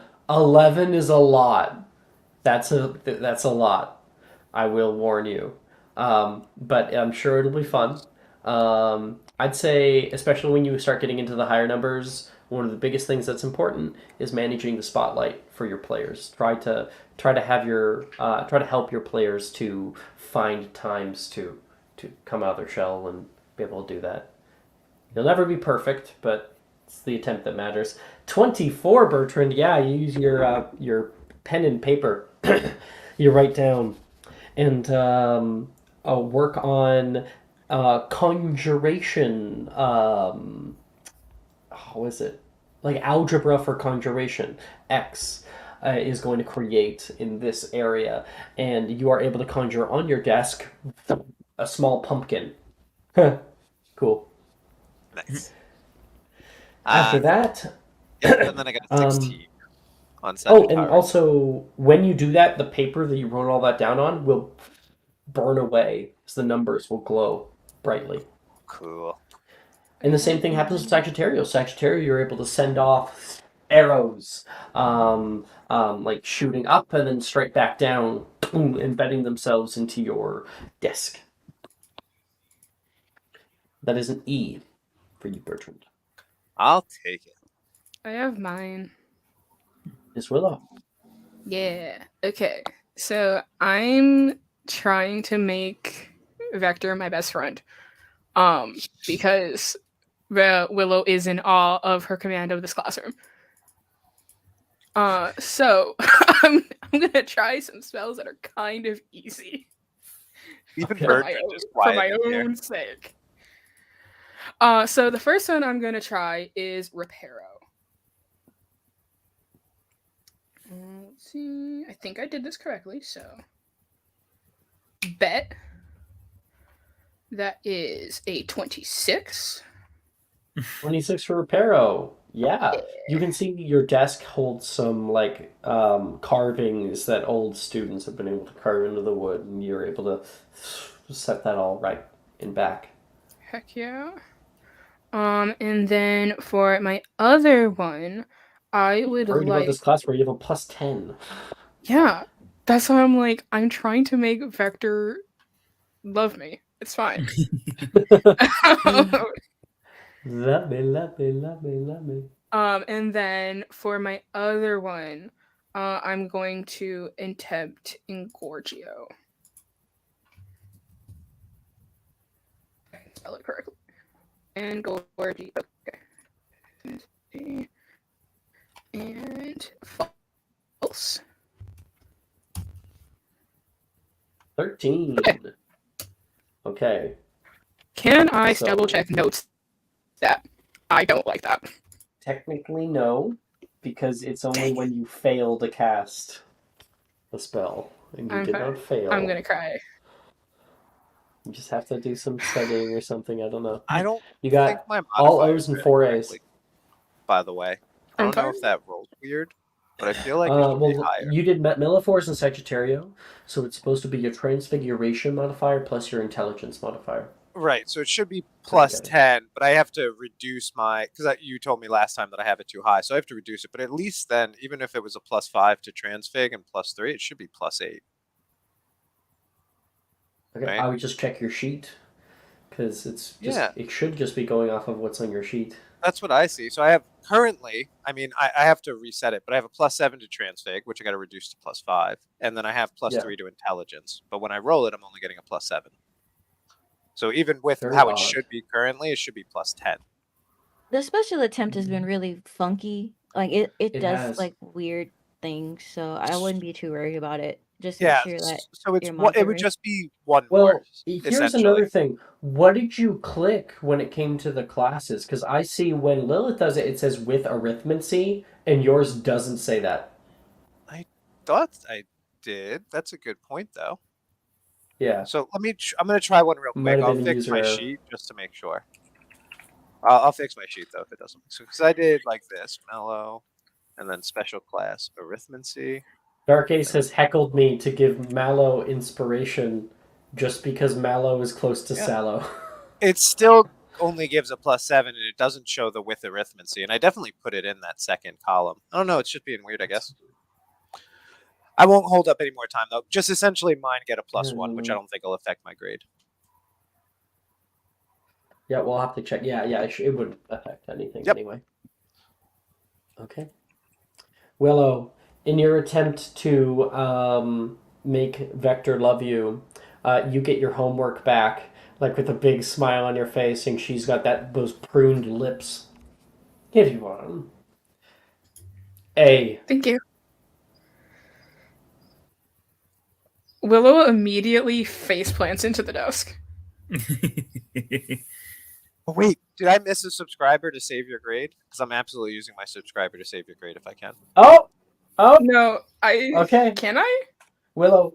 Yeah, Subscribe but me. what you're gonna do is please roll manually so we don't get a second thing on Engorgio. Yeah. So that's what 1d20 plus. Oh, 10? 1d20 plus 10. Okay. Ooh, Worse. that's too bad. That's too bad. No, I tried. Besides, I'm just gonna do a lot of studying, and I will be really annoying about it. Oh. Nora, you're last. Yeah, for the first one, I'm gonna do Reparafarge. I can't. I'm not good at transfig, but maybe in this class. So. Maybe. Ooh. No. Why is it plus 0? What should it be? I mean, it's intelligence, right? Intelligence plus your transfiguration. Oh, okay. So they probably cancel each other out. Probably. You know what? I'll try it again. Well, are you an int caster? I'm an intellect caster. Yeah, try again. Use that double check notes.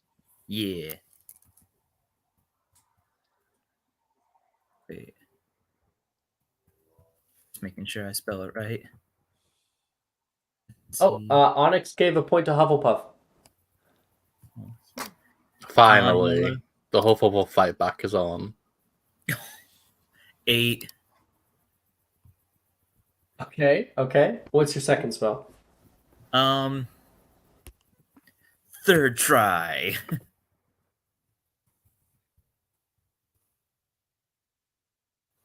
This is the best shot I've got at learn and repair a Farge. So with just a flat You 1d20 can do instead of a d20 minus 4. So Yeah, -4 is rough.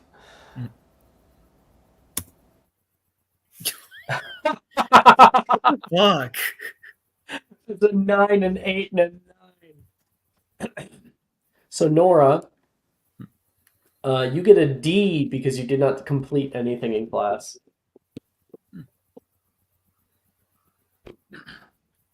Nora's not too torn up about it. D for dreadful. Cut to Willow crying over an A into her desk. Nora, it's just like Willow's crying and Nora sees her D and she's just like, whatever. Puts her in her bag. Yeah, Willow crying over an A, and Nora's like, meh. If you need help studying, Willow, I might be able to help. I did all right. At the offer to help I know. her study, Oh. Willow gives the most deadly look. I know. Big intimidation it check. is. I knew Oh, it was God. coming.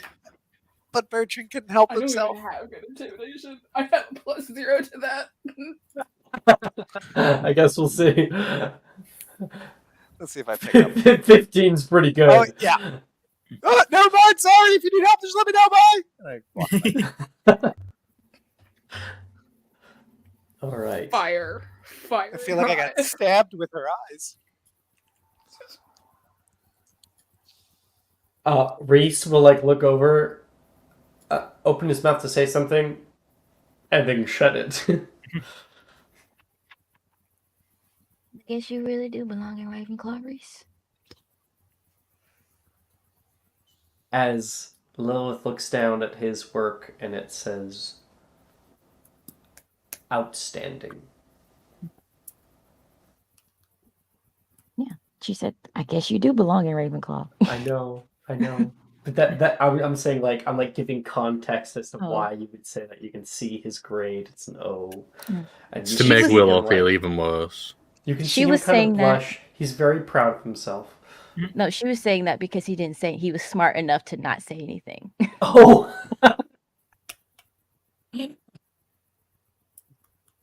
Got it. With arithmancy all finished up, we can do our free periods. Woo!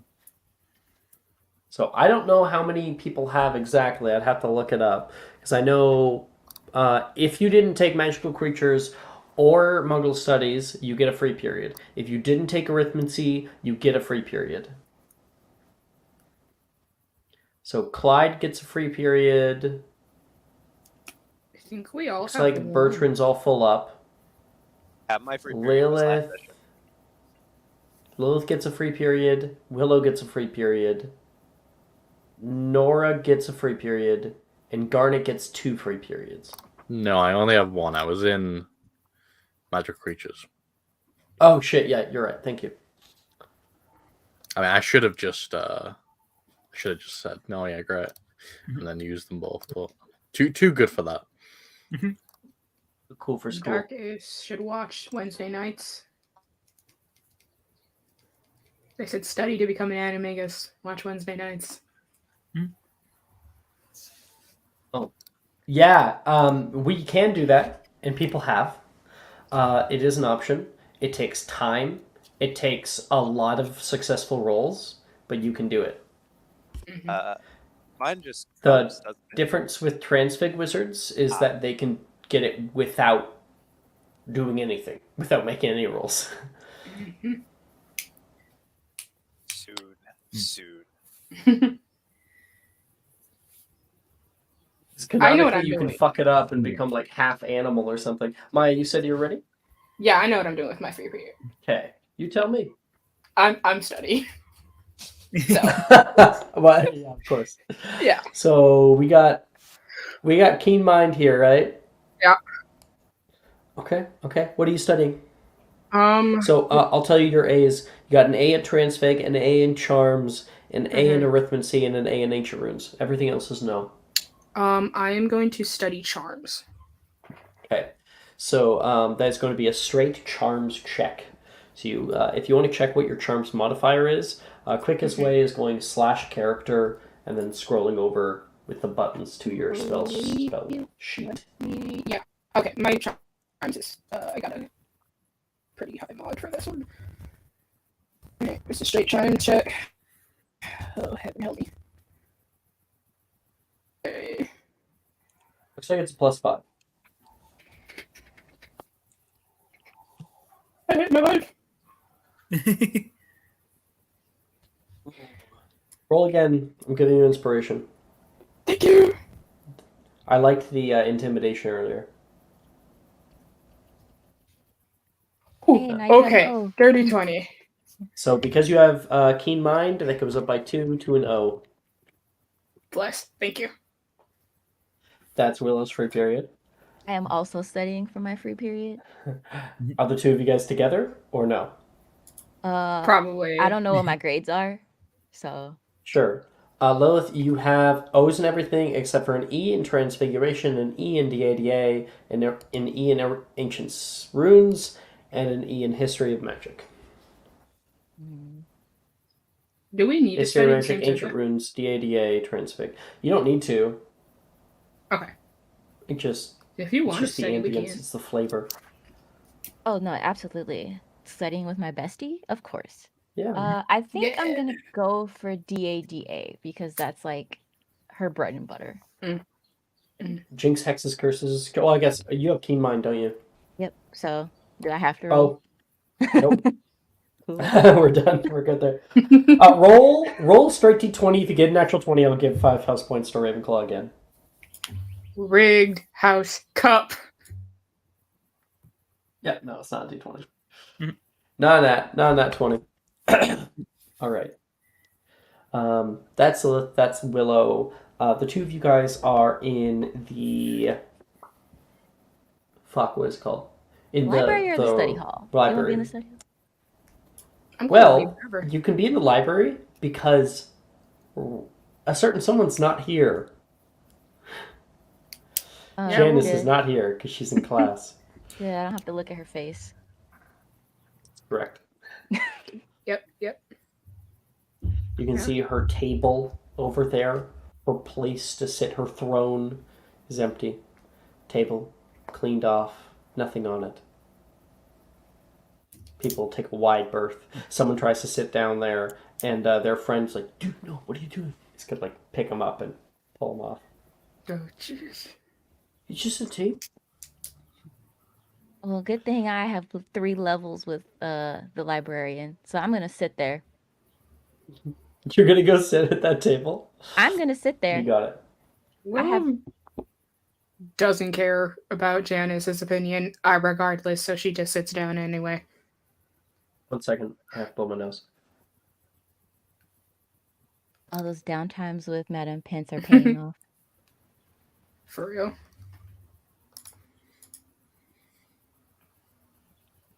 I feel like Willow looks a little frantic as she starts to like spread out her notes and stuff. So Lilith, you sit at this table. The chair is really, really comfy. The temperature in the area is perfect.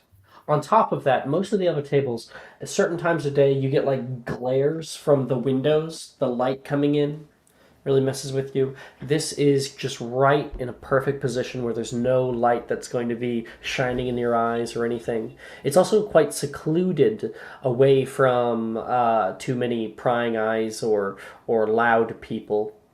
Um, and Professor Vector is currently not Vector. Professor Madame Pince is currently walking around, placing books back. She's got her like little trolley, and you think that maybe the chair might have been enchanted with like Moliere because it's so soft.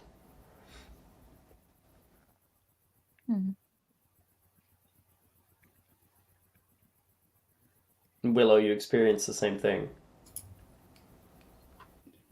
Hmm. Not only that, I think one more thing. Yes, it is. It is the Sheldon Cooper spot. This table, because the tables get like vandalized all the time. This table is without blemish. Even after I threw it in the lake? Uh, yeah, yeah. I'm more talking about carvings. Mm. Mm. Mm-hmm. Who would be childless enough to carve into a table? I'm not sure, but only a childish person would get angry at someone for sitting in the seat. Yeah, I wasn't gonna say it, but I suppose one of us ought to.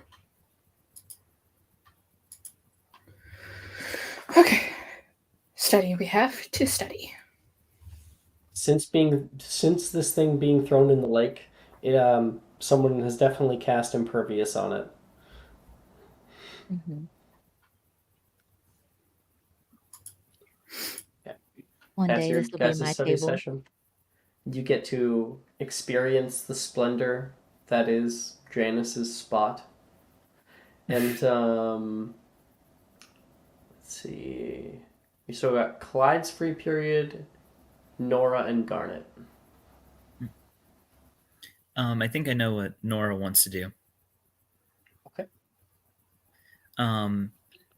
So that location that Nora saw with Flitwick of all the previous graduating classes, Nora's gonna go there, subtract 13 years from this year, then another 18 at least, and start looking for people that look like they would be Lilith's parents. Okay. Quick question, Clyde, what are you doing right now? Clay's probably going to be studying. Okay. Nora, walking down from the moving staircase, you exit into the entrance hall. You can see the doors right now are open to the Great Hall, and there's a few people in there playing wizard chess and whatnot, reading newspapers.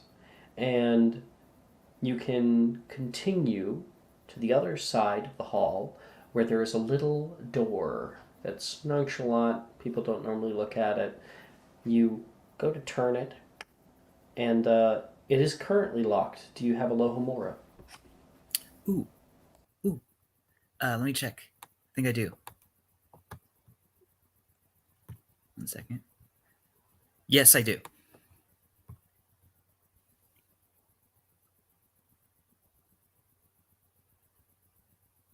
I have a Lohomora.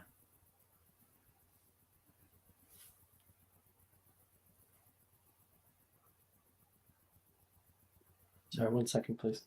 Oh, okay. Sorry, I wasn't sure if it was like not coming through or not. I just have a message I have to respond to.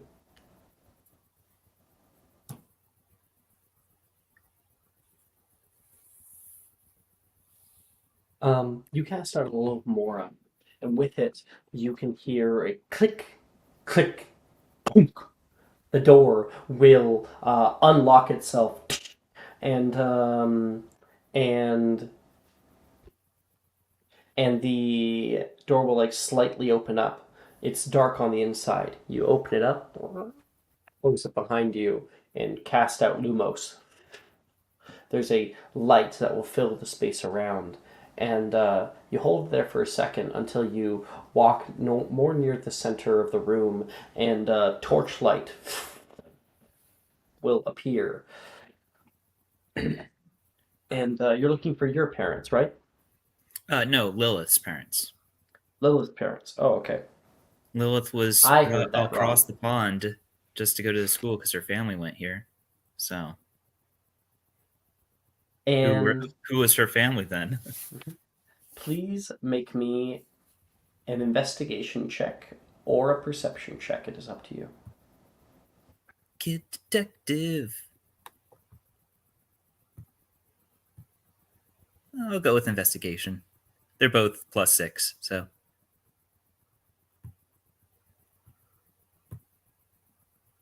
$16. Yeah, it's definitely high enough. You search from portrait to portrait. You go through old pictures for a while, and firstly, you can see old graduating classes of Hogwarts, black and white picture, people smiling, people moving in them, arms around friends, cordial.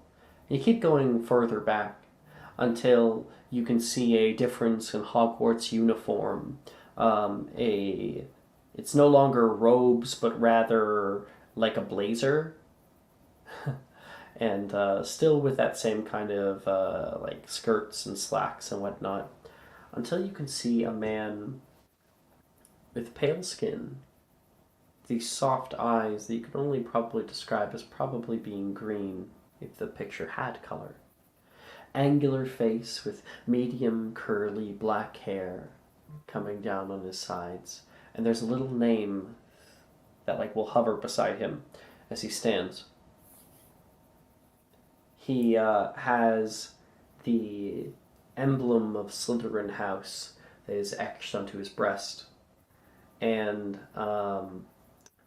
it says, I don't want to mispronounce this. Rabbit. I'm gonna Rabaston. fucking mispronounce it. Rabaston. Rabaston? Thank you. I was gonna fuck it up. I knew it. Rabaston Lestrange.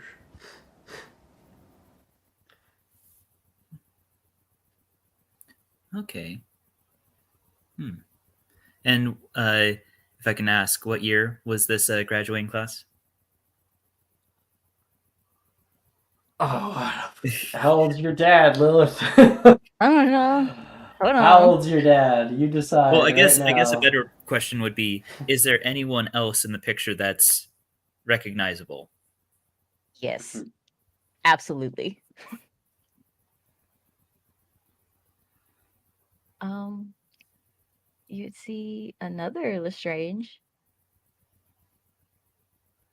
another male Lestrange. You should, anyways, if my math is right. Yeah. Continue. Juju, Uh, you tell me. they graduated. This is class of 1970, BT Dubs. There's another man probably right next to him, next to Rabastin. They look very similar, except his hair is straighter, probably a little shorter. And you see Rodolphus Lestrange. Rodolphus? Mm-hmm. Um, you can make a history of magic check if you want. Ooh, yes.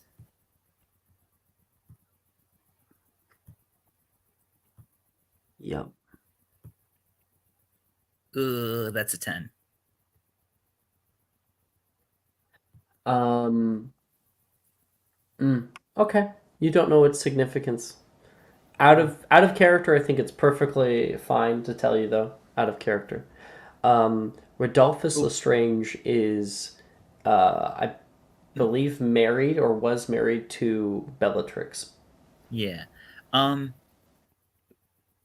You know what? Since this is Nora's jam, investigating and stuff, I'm gonna use my inspo.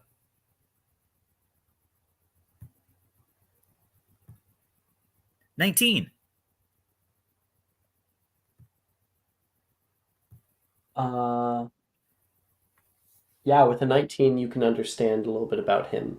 So, he's a pureblood wizard. He's a part of the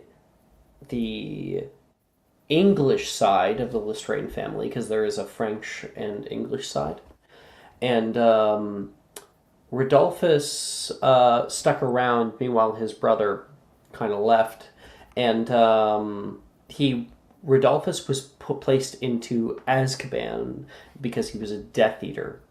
He was in several battles in the First and Second Wizarding War because Rodolphus escaped from Azkaban during that like big breakout. Um, he is still alive and currently back in Azkaban. He's a very bad man. Mhm. And as for his familial relationship, he was married to Bellatrix Black. And likely that relationship was in like set up, arranged. No real feelings between the two of them. Azkaban side quest? You also would see in that same year um, Evan Rosier and Lucius Malfoy, Ooh. who both went to school at the same time. I don't Evan know if they would be in Rosier. that graduating class, but they would be around nearby. I feel like they're all within 5 years of each other, like Yeah, graduating definitely. class. It's probably out of character even a little Severus Snape, um, like a few years later, just a handful of years later.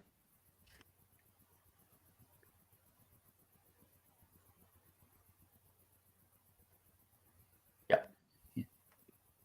Okay. Nora's definitely taking notes. So her family are Death Eaters. Hmm. At least her uncle. Yeah. And her aunt. Yeah. Nora just sort of sees that and says, it's like, just sort of looks at the picture and is like, wow. Lilith definitely has an interesting lineage. I believe he was tried on trial with he was tried on trial with his wife and with Barty Crouch Jr. as they participated in messing up Neville's parents. Oh yeah, that that whole thing. Yeah, they all were together. Rodolphus, that is, not Rabastin. Mhm.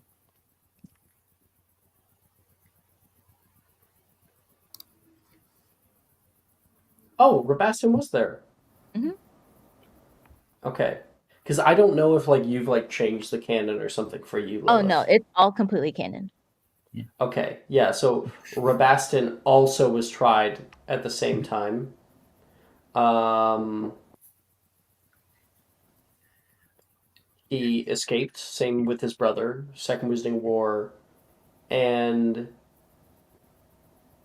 I'm choosing to believe that he's still alive and is in prison still.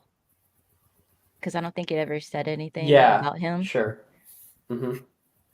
He is still Well, alive. Definitely still alive. well, Lilith, now Nora knows maybe an uncomfortable amount about your family.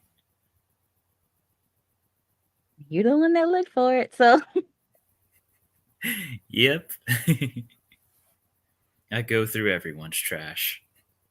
Wow. Super cool. Let me just send a little picture to you guys. Wednesday mornings. This is their trial from the books. So many pointy hats in that picture. they were put on trial by gnomes. The Gnome Council finds you guilty on all counts. The Gnome World Order. Stands for gnome. This is an insult to gnomes. It's like, is there any chance for bail?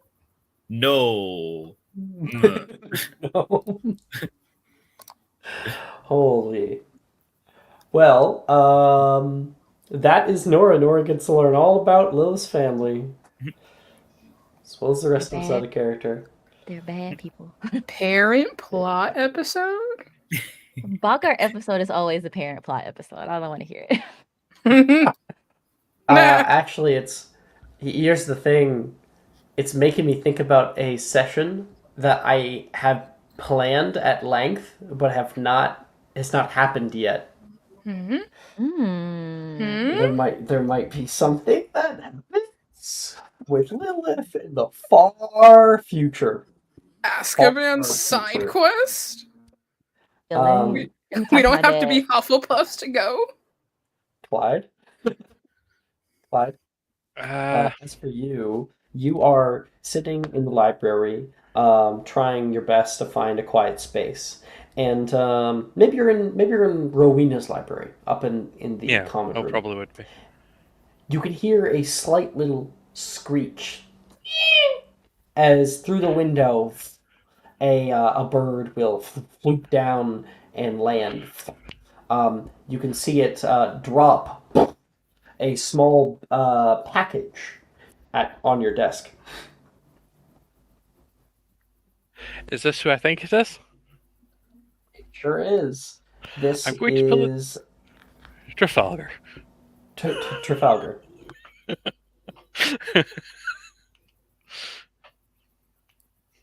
Clyde's going to nervously look around to see if anyone saw that.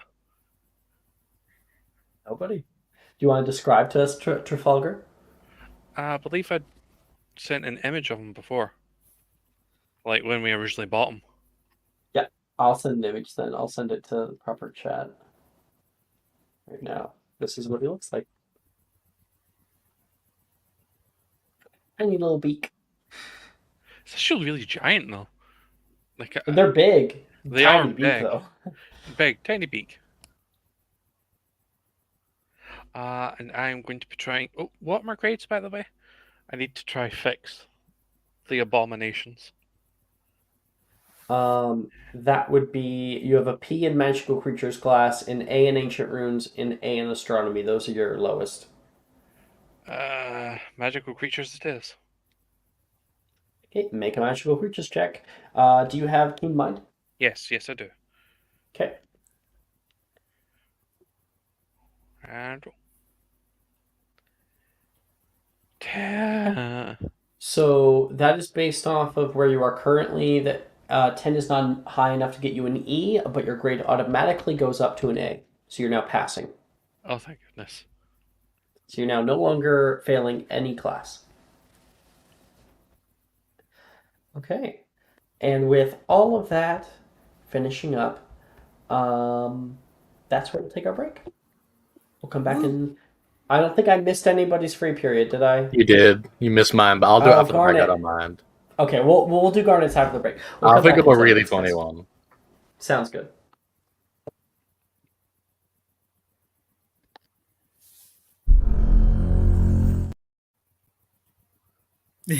Every time. Song. Are you looking for that perfect gift for that tabletop role player in your life? For that podcaster? For that little sister that keeps going on and on about shiny math rocks? Well, look no further. OBP Musical has you covered. Original theme music for your characters, worlds, podcasts, and more. Has your bard written lyrics about a party member's tragic demise? Let us compose to them. Or better yet, let us write those lyrics for you.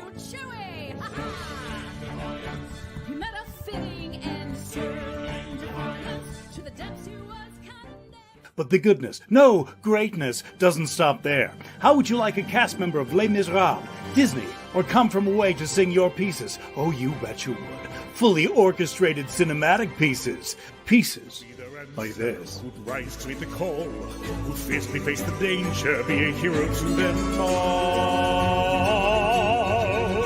For the hordes of people We have 8 vocalists, 7 composers, 2 lyricists, and an admin team ready to take your request. For as low as $60 you can get your own musical theme.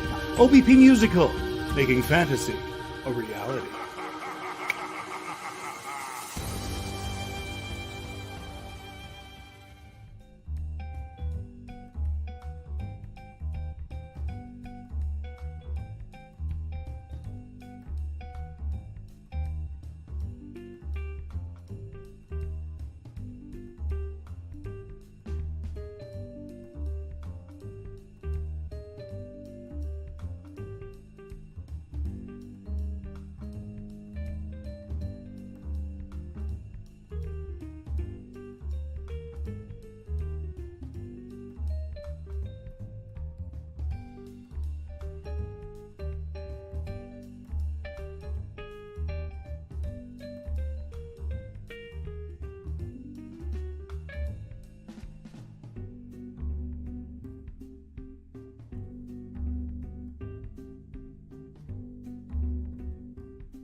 Today's episode of Magic and Mysterium is brought to you by digging through your friend's trash.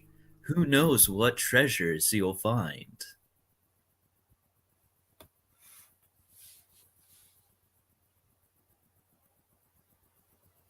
Why is it that your friends get to keep all that trash?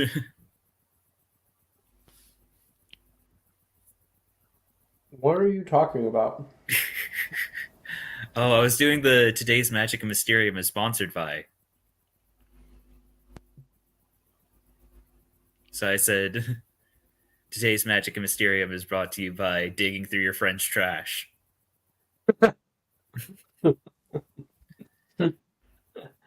Love that. Turn back on my music.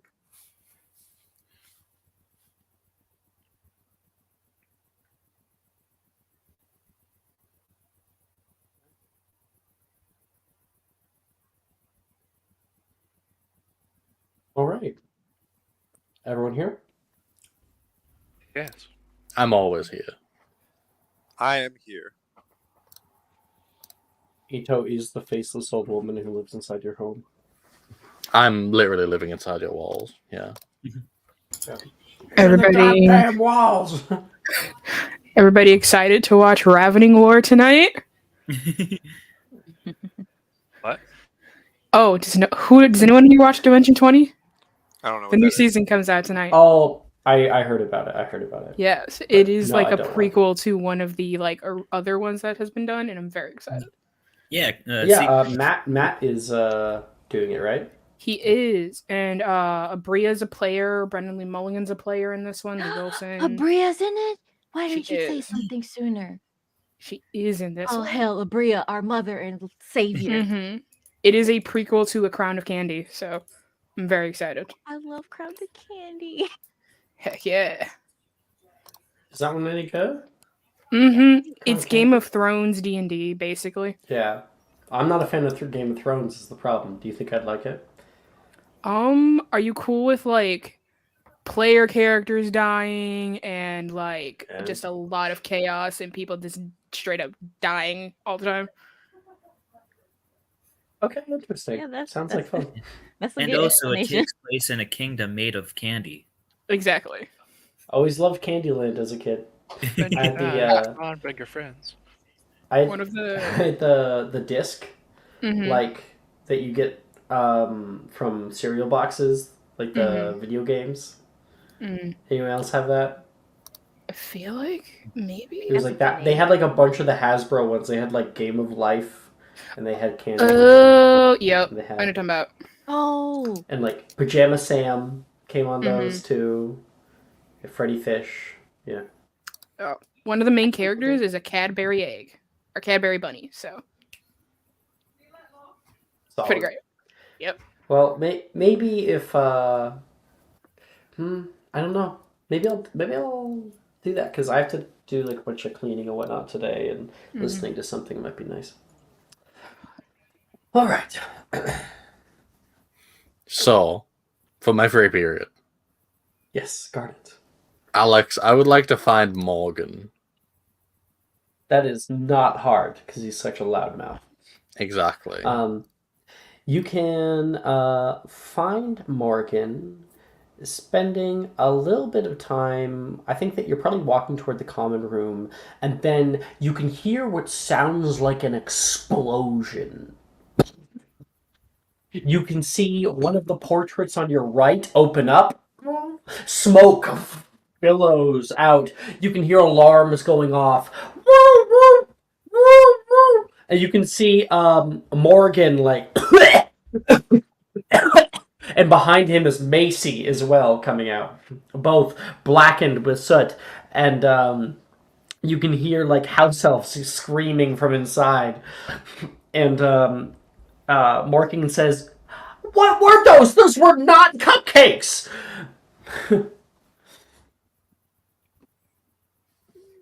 Were they exploding cupcakes? I just thought I'd put a little bit of spice in with them. Spice? What was the spice? Nitroglycerin? He says. And Macy says, no, there was supposed to be red velvet.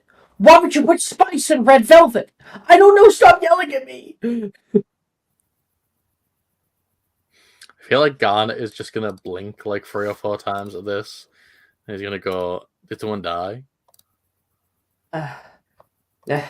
Thank goodness, no. I think he'll be cleaning that up for the next week.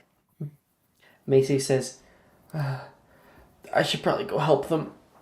She puts like her hand over her nose and is going to whisk her wand around, and there's like a little whirlwind that'll push all of the smoke out. Chef Blackthorn, get out! You could hear him yell toward Macy. Garnet, he'll come over. Save me. I like wipe this off his face. And I'm gonna say, I think you're okay. You seem. I mean, do you have like inhalation problems? Are you struggling to breathe? No, but I've seen things that another human being shouldn't. I swear, like there was like a tentacle that came out of that oven. That's cool. What else happened? And so he'll explain to you. He'll explain that Macy invited him to make some cupcakes, and then she got out some really weird ingredients, and she wanted him to help her out. He, stuck to the recipe as best he could, and at the last minute she told him that she'd never tried this before, and that she really hopes that it doesn't end in flames. And then the rest is history. Yeah, I think cut Garnet to all the that. common room that is just nearby, just down the hall, him explaining this to you, and him like trying to clean himself off with a washcloth.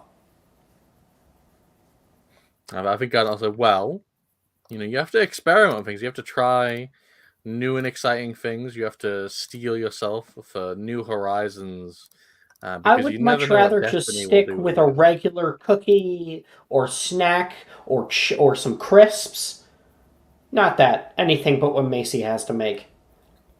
So not the tentacle cupcake. That's off the list of Morgan approved foods. No! At least not for me. Maybe for enemies. But... yeah, I will say a cupcake that explodes. I mean, that's very effective. If someone really annoyed you, if you hit them with that, I doubt they would recover very easily. It'd do massive psychological damage. They'd never be able to eat a cupcake again. Thing is, I was the first guinea pig. I can definitely attest to that.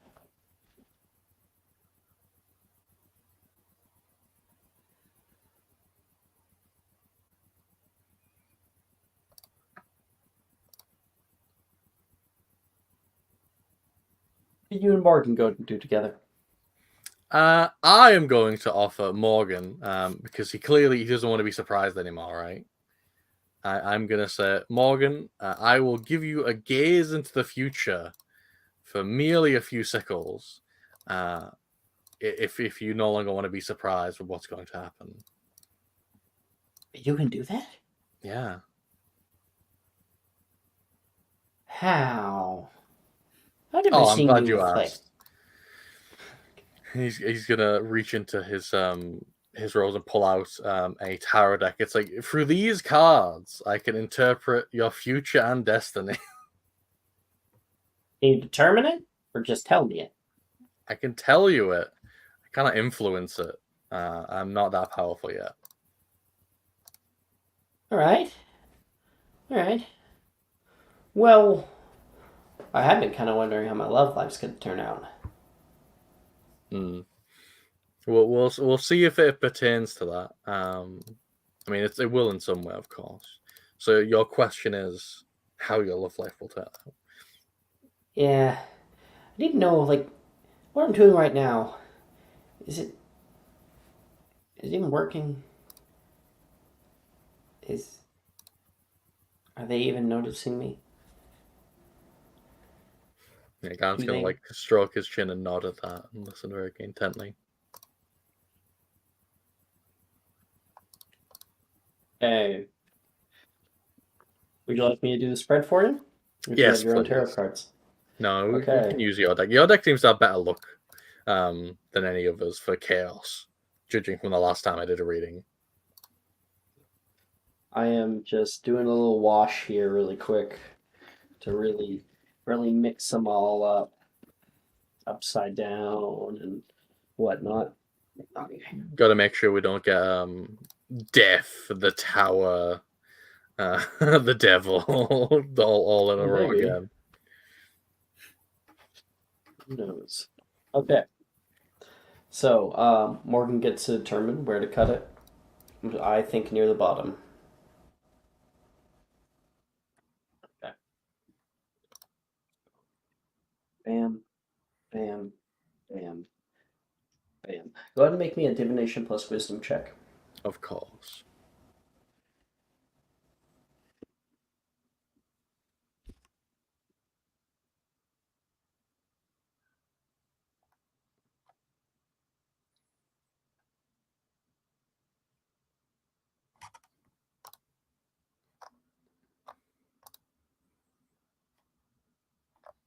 Sorry, I just need to find my divination magical school. I'm pretty sure it's a certain number, but I don't want it to be wrong.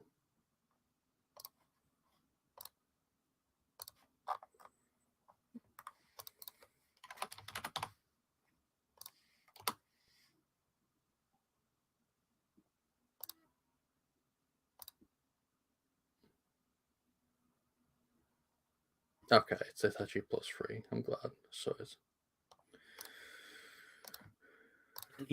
I just see your Discord thing, but what flavor of lesbian trow should I make?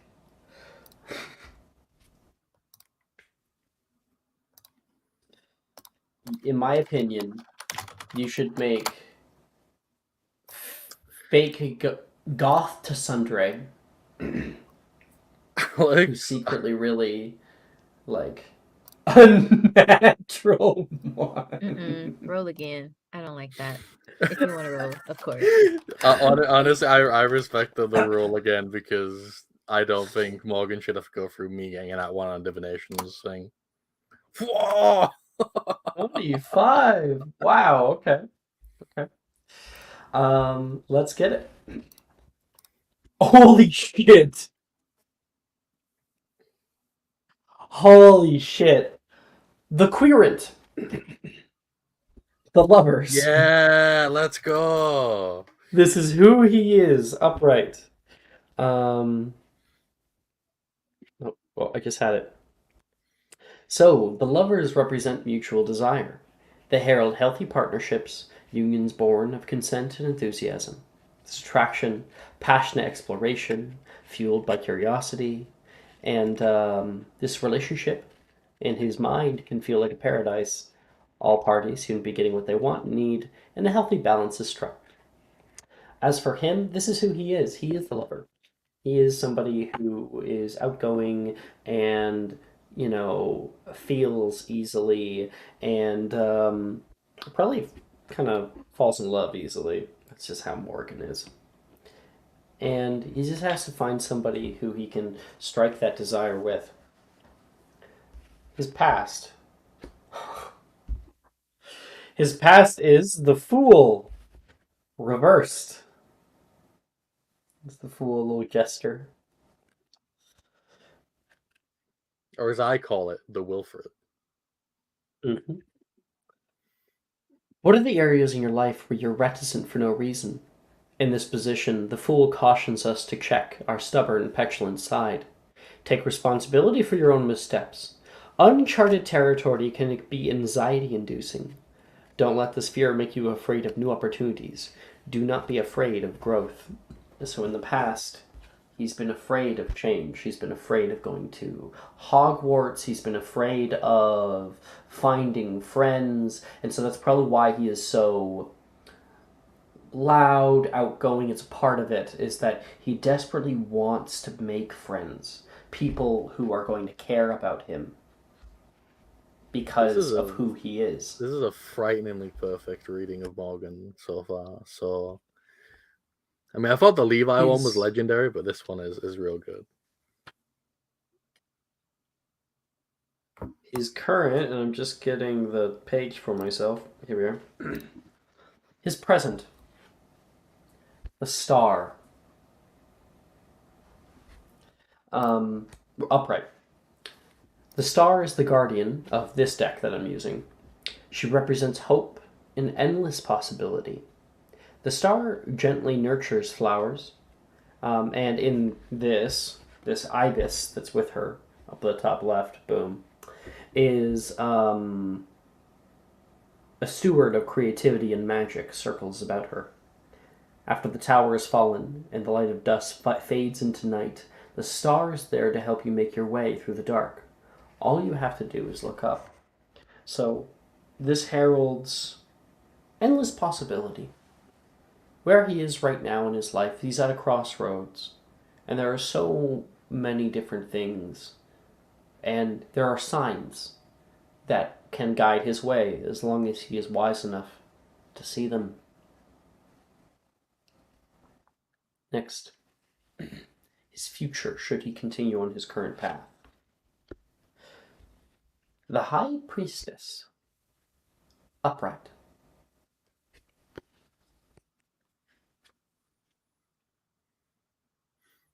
The High Priestess is a symbol of wisdom and introspection. The moon and sun held up by the pillars in this illustrate how both clarity and mystery can support the same essential truths. While the magician makes use of the known world looking outward, the High Priestess turns inward. When the observable truth presents more obstacles than solutions, it may be appropriate to trust the things you know but cannot yet name. Trust your heart.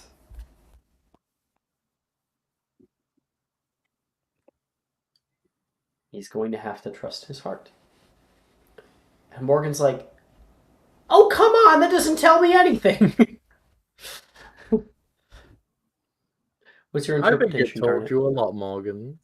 Maybe you're not ready for that information yet. Although it did tell me a lot as well. I don't understand. I You was have to hoping. reflect on these things. I was hoping on a clear yes or no.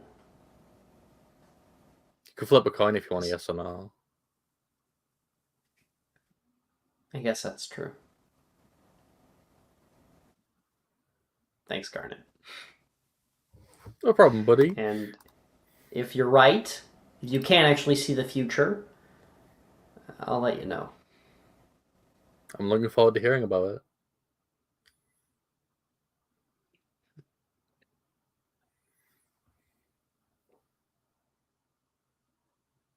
Okay, now let's do one for Willow. So she'd definitely be I'm just gonna present. pull the next card. Oh, we got the sun. That's a good card. That's a positive card. Going well for Willow. Can I say she's got the riz? It helps. She has got the riz. She's the Wizard of Oz. Absolutely. The next you draw is all the tower somehow. Yeah, all 4 cards. The funny part about this deck is you could, because there are 4 lovers cards in this deck, it's stacked with them. You could pull all lovers cards. That would be wild. That will happen to me someday, I'm sure. All lovers. I pulled 2 in one go. I've done that. Yeah, I've done like past and future, both lovers. It was like lovers upright for present and lovers reversed for future. That goes hard. I always love the Divinations Tower episodes, so I love any excuse to do them. So I'm glad I did downtime for that. Instead of actually getting better as a student or anything, I'll continue failing all of my classes. I don't care. We'll gain inspiration, Ito. Thank you. Okay. At the end of the week, your astronomy class has been changed on your schedule. You can see the words shift into Defense Against the Dark Arts. It's late in the day. That's weird. Normally it doesn't happen on a Friday. You guys walk up to the Defense Against the Dark Arts classroom, where Professor Rojas is currently awaiting you. She stands in the center of the room. Something is behind her. As people filter in, she says, "Today we're going to be putting the wands away, just for the moment. Today's class will test each of you in a way that may be difficult for some students to confront. Boggarts, sometimes called boogeymen by muggles, are magical beasts that may spawn in dark, confined spaces, such as a closet, a shadowy basement, the underside of a bed, or, she takes a step to the side, a wardrobe. And you can see there is a wardrobe behind her, just silently standing there in the middle of class. Boggarts are similar to poltergeists, and are thus classified as non-beings, and are henceforth not actually living to begin with. But what does a boggart look like? Anyone? Hand up. Okay. And up. That is a D4 to Lilith, and that is a magical creatures check. Dang it, I said hand when I was muted. Oh well. Happens.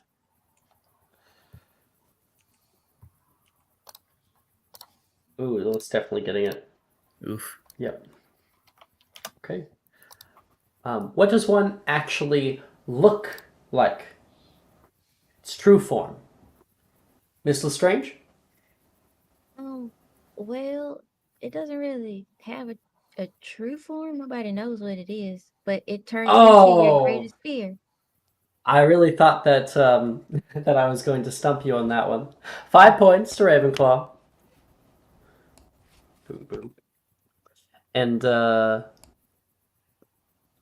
how can you kill one? And? Miss Rosewood? Ooh, should I roll?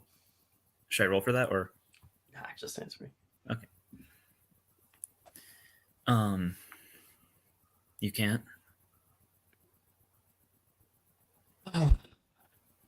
You guys are quick today. Really quick. She says. Correct. And they cannot be killed, as they are not living to actually begin with. And a boggart has no set size, shape, or true physicality. Meaning that anything you see come out of that closet cannot hurt you. Remember that. If things get bad, I will intervene. You're going to make us fight one, Sadie says from the back. No. I'm going to make you confront that which you fear. For a boggart, shapeshifts into the thing you fear most. Just as Miss Lestrange said.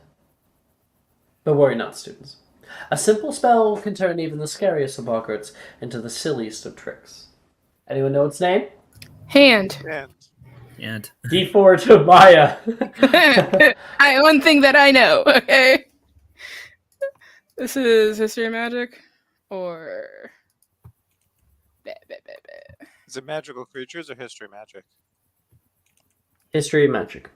Oh, so I rolled that with advantage. Thank you. Plus a D4. Looks like Maya's getting it. Slughorn, your hand was up quickest. Ridiculous. Ridiculous. Precisely. Everyone make a line, and we can begin. All right. So I'm gonna turn off my little music here, and before I send the actual music, we are going to essentially make a little line. We are going to all decide as to where in that line we are. If you're trying for the back, you're gonna have to fight for it. Towards you the might not back. get the back of the back. Absolutely. Okay. So, Clyde, how are you fighting to get to the back? Speed, intimidation, what? Stealth. Stealth? Okay, make a stealth check.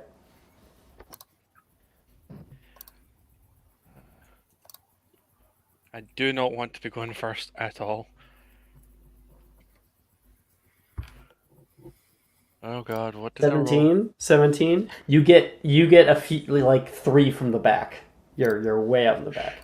Oh, thank God. Okay. Nora, where are you in this line? Nora doesn't like. Nora just goes to get to the wherever she would naturally end up in the line. She's not like So trying to somewhere fight in the for middle, back or probably. anything. Okay. So probably closer to the front / middle-ish. Yeah, front middle. You got it. Bertrand, where are you going? Oh, I'd be close to the front, trying to look impressive, like looking back at stairs. You're like, I got this. Don't worry. Okay. Closer to the front or right at the front? I would go as close to the front as would allowed. If nobody's like stepping up to go first, I would 100% go first. Also, I'm Okay. stepping up to go first. Yeah, I'd go behind somebody if Okay. they wanted to. So like, I'd go You got behind Garnet and Bertrand. Willow, what about you? Willow's like in the like top 5 people. Because she would like to get this over with. She thinks this is stupid. Mm-hmm. Okay. Lilith. Lilith is intimidating her way to the back. Make an intimidation check against Clyde. Oh, only a 10. I think Clyde's fear outweighs your intimidation in this moment. Yeah, But you can Calamity is in his arms. This is... All right. Okay. Looks like we got a bunch of people in the front here. And then we've got, like, we're going to have a majority of NPCs in the middle. And then Lilith and Clyde in the back. So, we got Willow. Do you want a private message for our fears, or do we just want us to call them out when we get up? So we can do it one of 2 ways. You can either private message me it and I can do my best to describe it for you, or when you go up, you describe to me what it is. Cool, I already sent my thing, by the way. Yeah, I read yours, Clyde. As for the NPCs, I'm gonna basically ask you, and I'll probably show a few that we don't mention. But I'm going to ask, I'm going to name out everyone's name, and you're going to tell me if you care about their boggart. If you're like, ooh, I want to see what their boggart is, then you just let me know. Just deleting a few. Oh, and I will quickly, because I know Maya's here. So, 1 second. I'm putting you in the line. Nora's definitely putting her keen mind feat to use because she's definitely going to be taking down notes. Make sure mine Okay. is extremely detailed. I'm gonna go through our list of people here. We got Macy. Anyone care about Macy? No. Hey. Morgan. Yes, absolutely, 100%. Done. Boom. Oh, come on. Nolan. I know what it is, but yes. Put him in. I was gonna put him in anyway. Rin. Okay. Delilah. Wilfred. Get him in anyway. Juniper. Okay. Saoirse. Oh yeah, yes sir. Lilith, you care about Juniper? Thank you. No, I was just like thinking, like, what would hers even be? It'd probably be You a wanna new know one. it? Considering. No, We I can don't. throw it I in. don't. I don't care enough. I was just curious. Brett. It's like his. Janice, I am putting in. Yes. Reese. Okay. Billy. Drusilla. Yes, yeah, it's really good. I love it. Okay. Taylor. Bernicia. Yes. I'm putting Gemma's in. Yep. Obviously. I'll keep Levi's out. Nate. Okay. Darcy. Logan. Absolutely. I love Logans. 100%. Sam. Sally. And lastly, Sadie. Okay. Cool. You got what people care about? Get my little music ready and I'll be ready to throw it to you guys. Oh, Rachel's here to tell you that she updated the list. Woo! Okay. You can see Rojas is standing up at the front as people try to like form a sort of line in the way. People will fight over some of the back seats, and Rojas, who has her face turned, she flicks her wand over toward a large gramophone in the back that begins to whir with life. She will turn around. Mr. Bonaparte, good to see you. Come on, take a step forward. And I'm going to send all of you guys, sending in Twitch chat and sending in music, what I recommend you listen to. And I recommend you right-click and loop it since it is only 3 minutes long. You can right-click the video and click loop. I will turn off my men whining mix for this. I will say it before. I'm sorry, what? Yeah, you know the genre of music that's just men being sad. Oh, okay. Not men whining in the other way, which I'm sure people would assume to me. So Garnet, he will after first the image wall. you showed me yesterday. Listen, Tom of Finland is a beautiful artist. Everyone should know about him. Garnet will turn to Rojas and go, "Oh, I thought we were going to see yours first, but I'll go." He will... Hopefully not, she says with a kind of fervent laugh. She will say, all right, so everybody else, follow with me, as well as you, Mr. Garnet. It's very important. The spell is ridiculous. Say it with me. Ridiculous. Ridiculous. Ridiculous. Very good, very good. Not ridiculous, ridiculous. And it is a quick flick forward. Very, very simple. Ridiculous. Okay, Mr. Garnet. Let's go. She will flick her wand over toward the wardrobe, and you can see the latch as the wardrobe like jumps left and right just for a moment. The latch will unlock, and the door will just softly begin to open up. You can see the darkness from within, and like a dark shadow begins to pool from outside of it. Garnet. Yep. What comes out of that thing?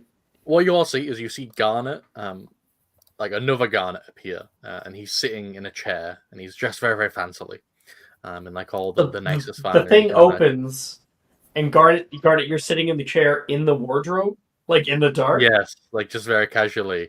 Creepy. And then a crown will appear on his head, and he will immediately turn into a skeleton. Like let's say like fucking Ark of the Covenant movie. Face like melts and like the skeleton will and try to push forward. It trips on the ground, its leg immediately decapitating itself, and Garnet, your bones hit the ground, turning into ash, and like little bits of bone kind of roll toward you at your feet. You can feel something catch up in your throat. You can go ahead and attempt ridiculous. Mm-hmm.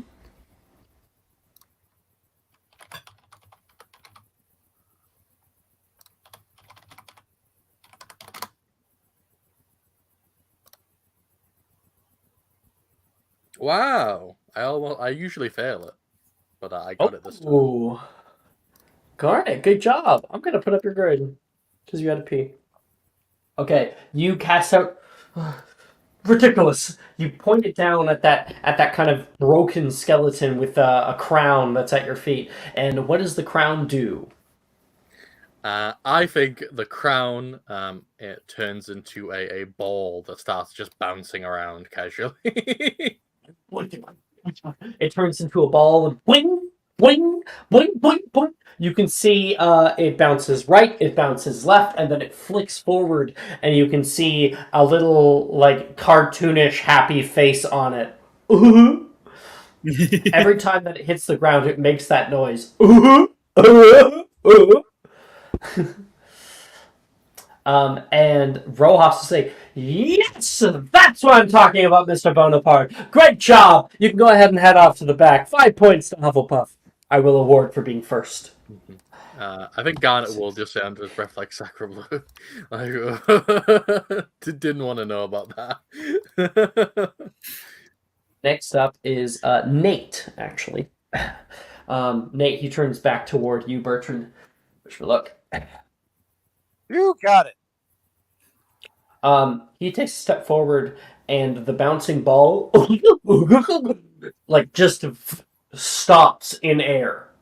You can see it start to form into something, some kind of beige, shiny object that's kind of oblong in a weird way.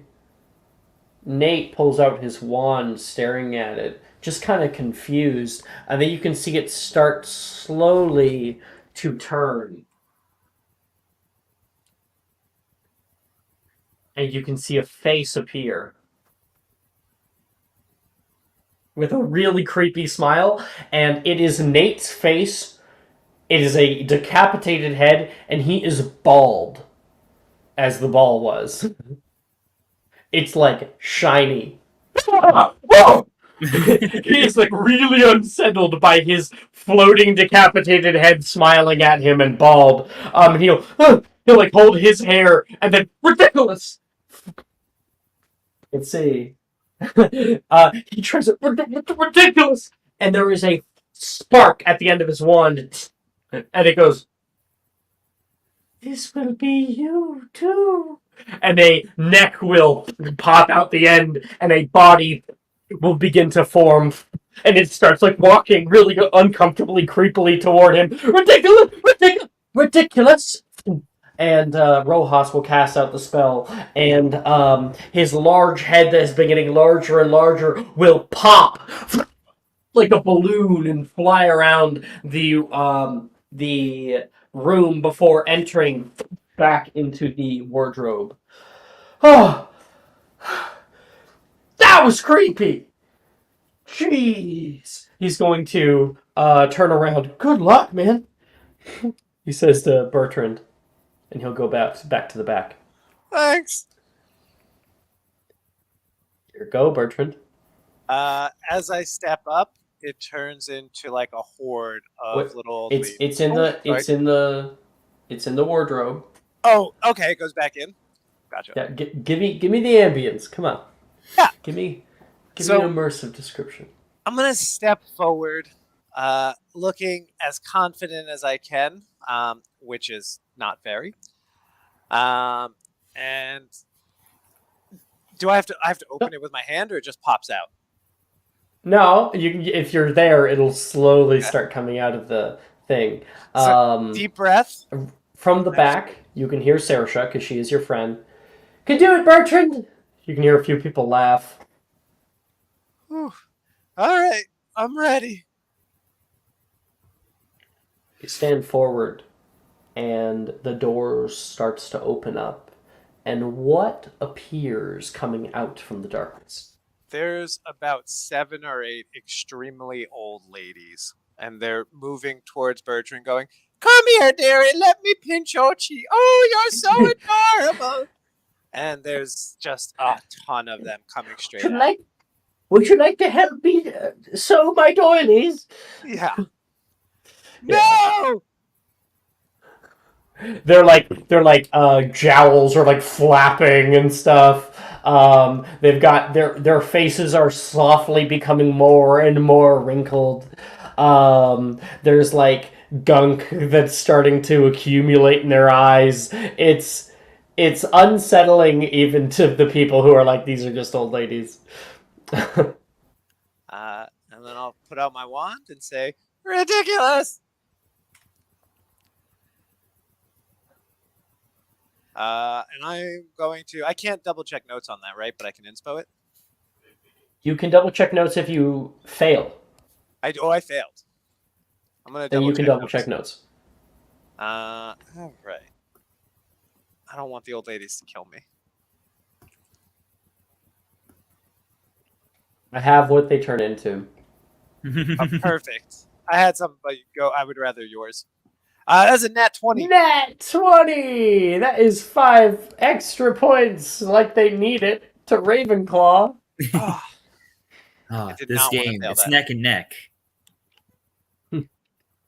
It's neck and neck. 30 extra points. It's just neck. It's just neck. Neck and neck, and then you show the two necks beside each other. The one neck is so much longer. Yeah. Neck and neck if one is a rhino and the other's a giraffe. Yeah. Bertrand, you cast out... Go ahead and say it for me. Ridiculous! I just love that creaky voice. All these old ladies, they're wearing like kind of flabby old dresses. They have like those kind of large austere hats on, and you can see one of them. Their voices start to change shape until they're no longer speaking. They're like, "Oh, come here, Daniel! Oh, come on!" And they will all turn into turkeys. Wearing the same dresses and hats, as they're all like pecking at each other and walking around, fluttering in the space. Yes. Gobble, gobble. I turn back to everybody. I'm just smiling, like. You can see from the back. Yes. Oh. Saoirse is pretty excited for you. Like thumbs up. Whew. And I'll do like a little jog to the back as well, like feeling like my adrenaline's pumping. Okay. After Mr. Bertrand.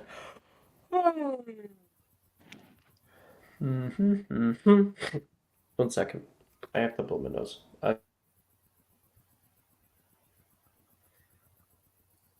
Achoo! Alex went on mute, so I decided to voice act. That's good. It was very accurate. Let me do a second take. Achoo! This time with more feeling. Sorry, you don't get the blowing nose ASMR. All right. Next up is Logan, who takes a step forward. The little turkeys all around him. Do I do anything? He says, turning toward Rojas. And by the time he turns back, the camera shows back, and Rin is now standing next to him, breathing heavily. He turns toward her. He looks back toward Rin, and Rin's embarrassed and confused. He turns back toward her. Oh, Loki, you promised. She'll come closer and closer toward him. No. No. He says, and you can see her go, and her lips are growing larger, cartoonishly. No! He screams, and ridiculous. He'll try. That's a failure. He's just pulling away from her as much as possible. Rojas will save him. Ridiculous. Her lips will grow extra large. She'll go, oh! They'll grow so big that she is sucked into her own lips, and the lips will form into a large beating heart, cartoonish, looking heart.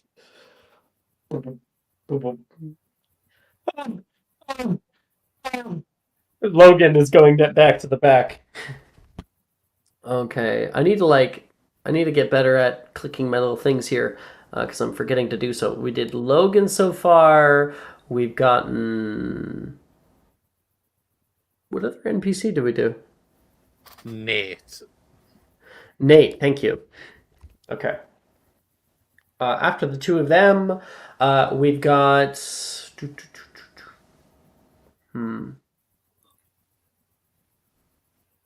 Morgan. Morgan will go forward. All right, Mr. Big Heart. Throw it at me. And you can see it whip around, and something drops into the space. You can see a head come up. A large boa constrictor. Greenish gray with like dark speckled spots throughout. It will bare its fangs toward him. You can see Morgan's eyes like go wide. He's shaking. He puts his wand up. He'll point it toward him. And the snake will hit the ground like coming toward him. Anyone who is pureblood who was raised in the Wizarding World in London may make a history of magic check.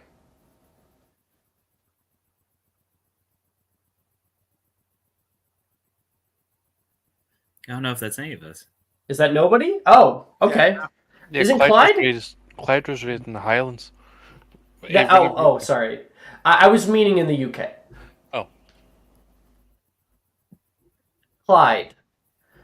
This is not just some snake. This is Nagini. Oh. Specifically. And it is like coming out toward him. It opens up his mouth and will kind of coil back as it's closer and leaps out toward him. He's going to try it. That's a failure. And in front of him, Rojas is going to interpose herself. She puts herself in front of it. It will stop right in front of her. And then you can see it whip into kind of like a dark mist in front of Rojas. You can see a let me try to get my image for it as well while I try to do this. You can see out of the mist something like will rise, long black limbs with like an extra joint, fingers with long pointed with an extra joint, drip blood from off of them, thorns begin to sprout out of the neck, and from those thorns a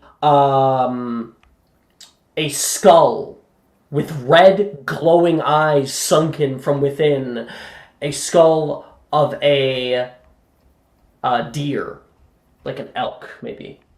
Do I have the image? Image. Come on. Tell me I've got it. There it is. It stares out toward her, and it will scream a bright, piercing shriek. People have to put their hands over their ears, and she will stare it down.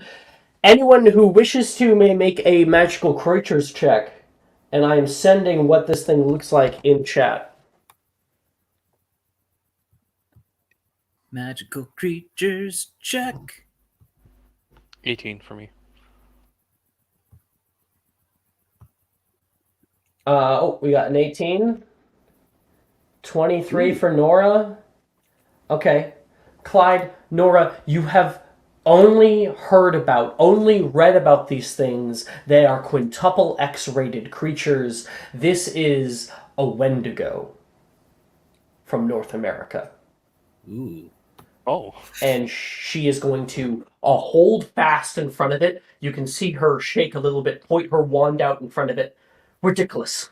She casts. There is a little flash from her wand, and this thing is going to go down, force down on all fours. Hooves begin to come where the bloodied hands are, and in its place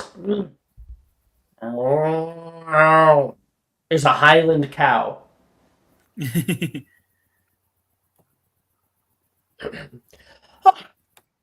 There we are.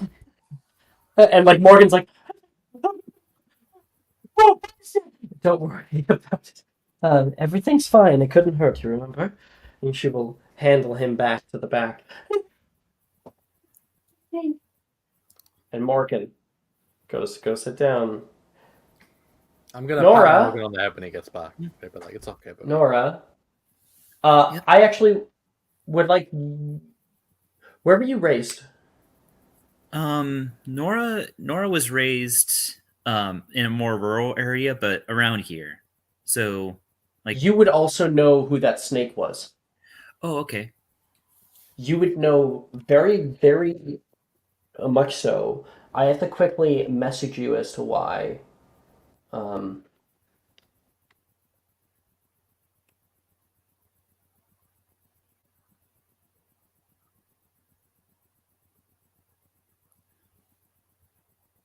there you go. I just told you. Ooh, okay, yeah. Yeah. Yeah. Mm. So that's Mr. Morgan. After Morgan and Rojas has put him away, Willow, you're up. You can do it, okay? Don't worry about it. It's not can't hurt you. Willow just kind of rolls her eyes as she walks up. Okay. And this like cow is going to like softly look at you and turn around. It enters into the closet behind you. And Willow, you almost feel like, did I scare the boggart? Like, you Yeah. stand there for a moment. A few people, I think actually Gemma will be like, "Oh, scaredy cat," she says, and the wardrobe will then shake uncontrollably. Willow, you stare out toward it. You stand there, almost completely unbothered. What do you have to fear? Willow is completely capable of handling whatever comes out, or at least she feels that way. In fact, she seems to even carry a sort of bored expression on her face, her mind full of a much more productive things she could be working on. Rather than standing here waiting for some boogeyman to pop out and go boo. This class is stupid. Minutes pass by slowly. The wardrobe continues to shake with no sign of stopping, almost as if the creature is searching endlessly for what exactly Willow fears most. Students begin to whisper among themselves. Willow turns toward Rojas, ready to write off this whole ordeal. As all of a sudden, the doors of the wardrobe bursts open with a loud bang, startling Willow, who drops her wand. You can hear it clatter on the floor. She grumbles for a moment before reaching to pick it up. And just then, a pair of nice and expensive shoes step out of the wardrobe. Do you want to say the rest, or should I? I will let you continue. This is going great. Love it. A man with a narrowed expression looks around the room before his eyes land on Willow. Walking briskly over, he easily towers over her as she stares at him with this wide-eyed, frightened expression. The two stare at each other, locked in this silent battle of wills before Willow breaks to grip her wand, and then the man snarls, "Disappointing. Always disappointing. Do you know how to be anything else? I'd pay to have one child that wasn't so stupid." And the man turns his back in disappointment as Willow finally calls out. Ridiculous. Roll the cast. Yeah. Woo! And that's inspiration, Willow, for that. There you go. 14.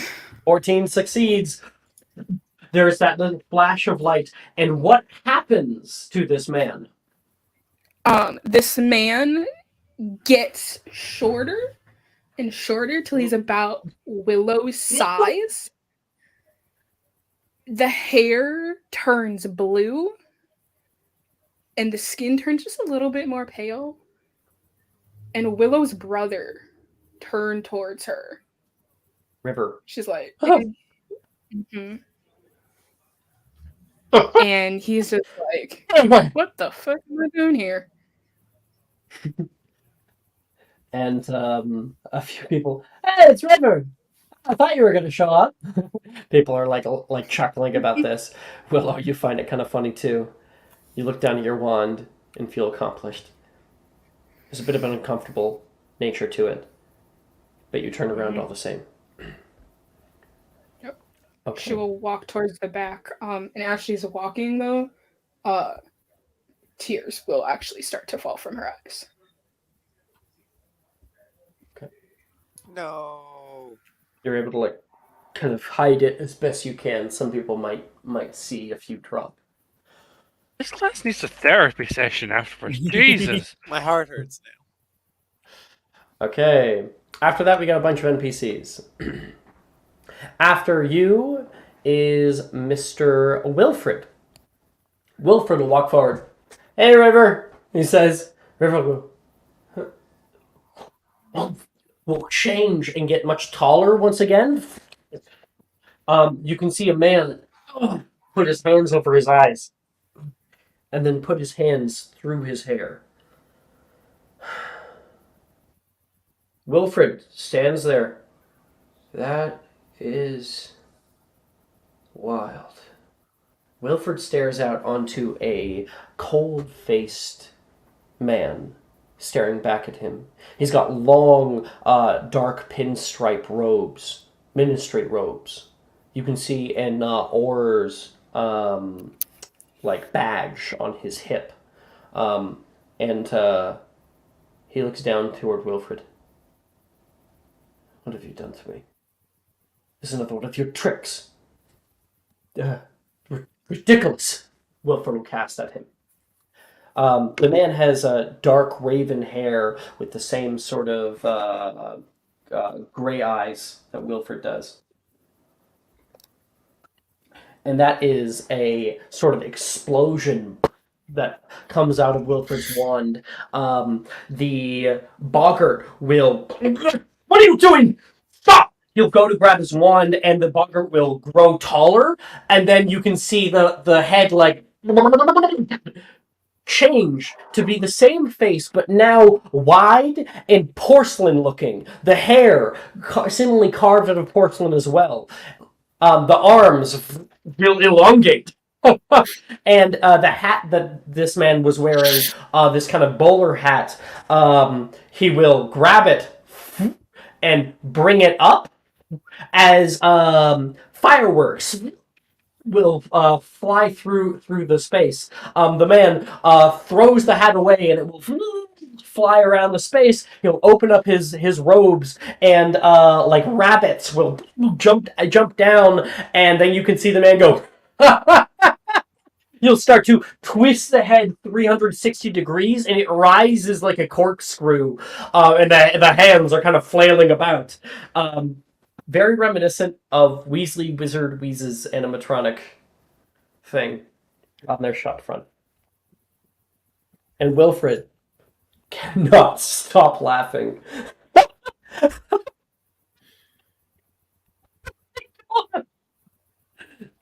Wilfred! Very, very good, Mr. Gideon. To the back, please. Okay. After that, after Wilfred, Brett is up. Brett takes a step forward, and you can see this big, crazy animatronic thing in front of him, and it will melt. Did I do something wrong? He says. Try just taking a step forward. It takes like a few steps forward, and this thing that has melted on the floor will melt even further until it's just sort of a black mark on the floor, and then it will surround him on all sides. He'll turn around, and you can see an odd illusion take place. The darkness of that hole becomes palpable. It kind of lowers down till there's no reflection, and you can see Brett suddenly caught on some kind of tall pillar rising out of this hole in the ground, this donut that surrounds him. He looks down. He like kind of get down into a ball. Help! Help! Please! Rojas! And a few people are laughing, and Rojas is kind of chuckling too. Brett, it's not real. It's try out ridiculous, she says again. Oh God! He pulls out his wand. Close your eyes, Brett. Ridiculous! He'll try once more. That's a success. And the large hole that he has found himself teetering over the edge of will come back to be 2D, and then it will roll itself up like a carpet, and he actually has to jump over it as it rolls underneath of him. Oh. Huh. Yeah! Brett's like really excited, and Rojas gives a big clap for him. He'll go to the back. Okay. Saoirse will like pat him on the back as he goes past, and Saoirse is up next. Excitement. You got this. Thank you. I've got this. She goes forward, and that like kind of carpet that has rolled itself up and has jumped up and is now like kind of been dancing will stop and turn into a deep mist, like fog, that starts to roll around the other half of the classroom. People try to look over each other's shoulders to see what it is. Saoirse, hello? She says. And the mist will begin to swirl, forming. You can see a skull form in the mist. There's a green light that starts to glow from behind. This skull's jaw will unhinge itself, and a long snake from the smoke will coil itself into a knot. Ridiculous, she says. That's a natural fucking 20. Woo! More Yeah. points to Ravenclaw. Oh boy.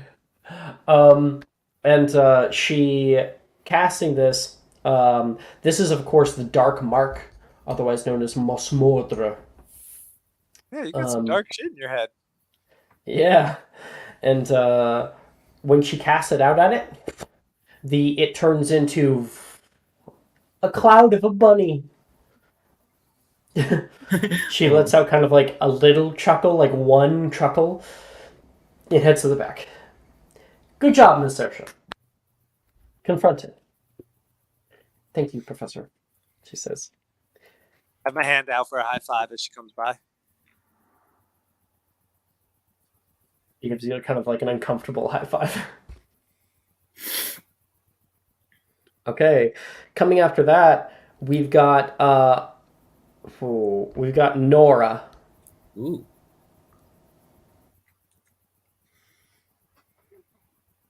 Okay. Nora will walk up. She has sort of the same blank expression she normally has, just sort of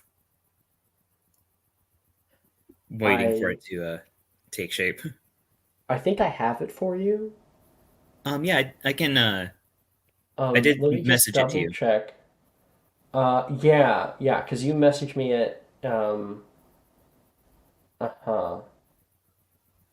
yeah. Oh, right, you had that. Okay, I have two things for you then. I have your thing and I have my thing. Ooh.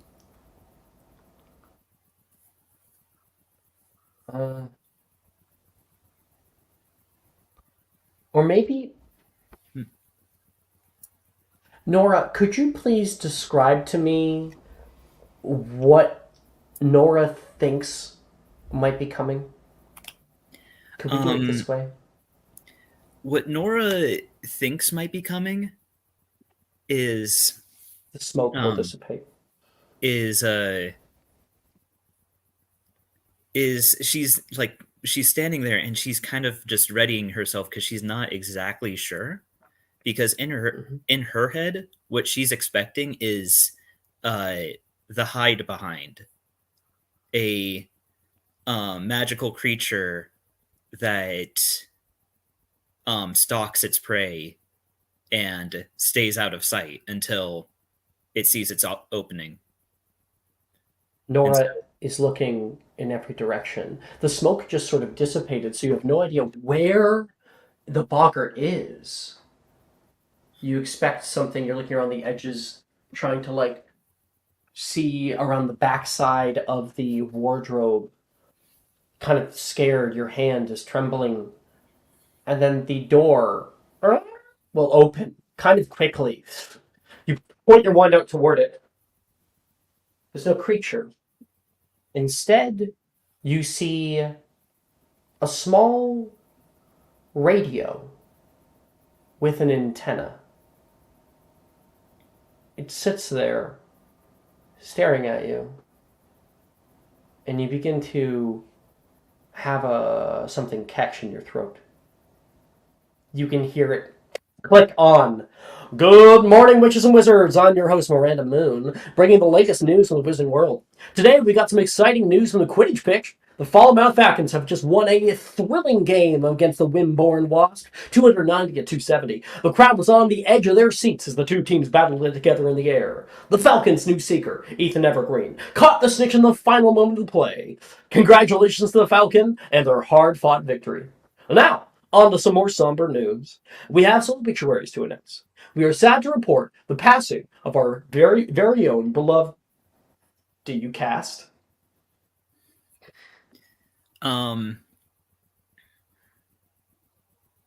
No, she's going to keep. She wants to keep seeing where this goes.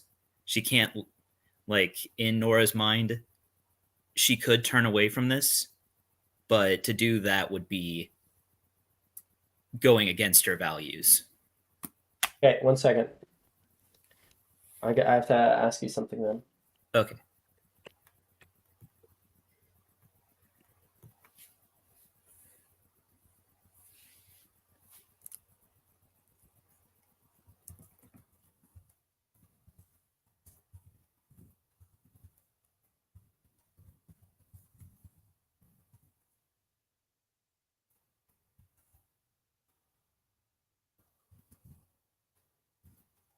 Just waiting for the answer, guys.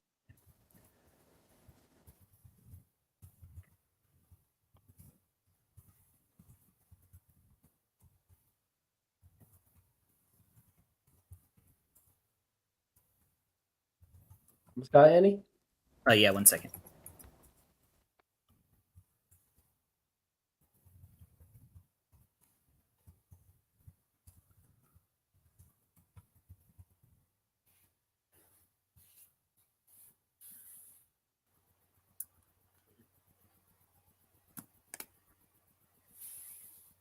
Second.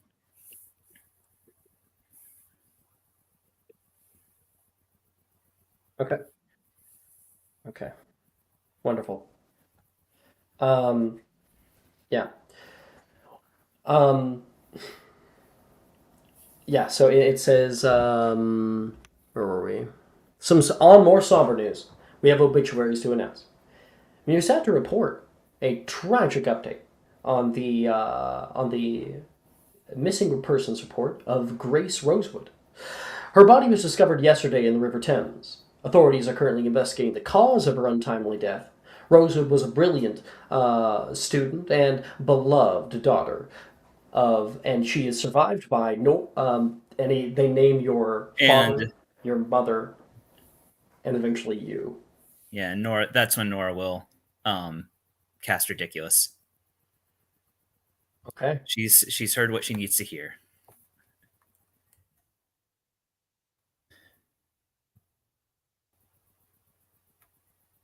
Okay, let's see. Okay, rolling attempt.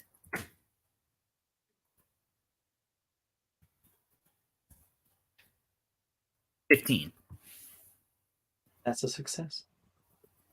And so when you cast out Ridiculous, you point your wand toward it. I feel like Nora's probably crying right now, even if it's quietly. Oh, yeah. Yeah. And the radio will turn into a teddy bear, and then the door will shut closed. People are silent. Very good, Miss Nora. To the back, please. Thank you. And she'll head back. Okay. After her is Nolan. Nolan steps up. He seems calm. He steps up to the plate here, looking out toward the. Well, I say looking out toward, but just looking 1,000 yards away toward the wardrobe in front of him. You can see the wardrobe bounce left and right. And then there's silence. The wardrobe door will flick open, and the boggart will fly out toward him. You can see just a whirling mass of dark black ichor, and it stops in front of him and will continually just right in front of his face, flick left, flick right. It's spinning constantly. Its form ever changing. And this happens for 30 seconds. All right. Mr. Nolan, I think you're done. I haven't gotten to cast anything yet, Professor. I know. Thank you. Thank you very much, Mr. Anderson. She seems kind of confused. Nolan seems a little confused too. Oh. Okay. And he will walk toward the back of class.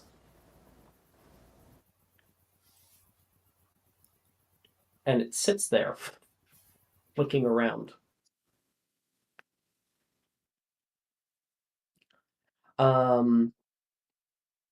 After him, we have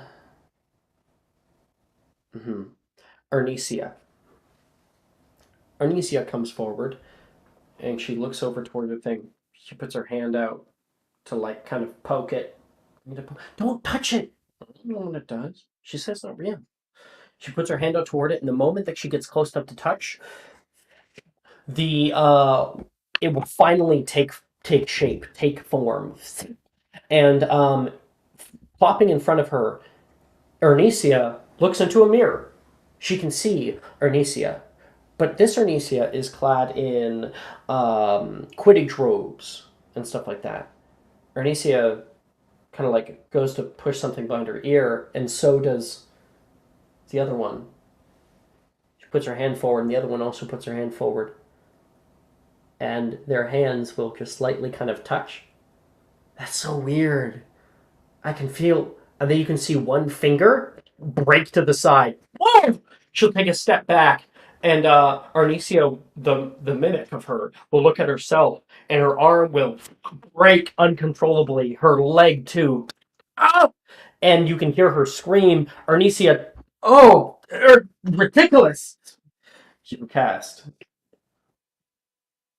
And she'll cast ridiculous. She opens up her eyes, and it's still there. Help! You can hear her yell, and Arnesia's eyes go wide. Ridiculous! Rojas will do, and this version of Arnesia will turn into a Quidditch broom that starts to hover and then will fly across the room. You! Arnesia says. And she'll go to the back. Oh, good luck, Gemma. Gemma doesn't say anything. Arnesia will go past her. Arnesia will go over toward Willow. You okay? Willow's kind of gone almost a little catatonic. She is just staring straight ahead. But when Arnesia speaks, she's just like, I'm fine. She'll stay quiet. Gemma takes a step forward. And the flying broom will zoom around in circles until it stops and barrels down to the ground. It hits the ground with it looks like ash is almost kicked up. And you can hear As the ash settles, you can see a man standing in that ash. He has rings on his fingers, wears like a nice suit with like a paisley tie. He's got like a gold tooth, and his hair has been well combed to one side. You can see these like very soft blue eyes. Jimmy, he says, a long time no see. Gemma's like really taken aback. She goes like shaking her hand toward her wand. Ridiculous, she says really angrily, and that's a success. The man will, well, excuse me, he'll say, like with his hands up. He's blasted back, and the boggart is thrown into the wardrobe. You can see him like discorporating as he was flying through the air. The door is just like swinging open. Powerful one, Miss Drayton. Powerful. Rojas seems impressed. Jen will take a deep breath. Do you expect anything else? She says. She'll go to the back. Okay. I'm just seeing if I'm missing anybody here. Yeah.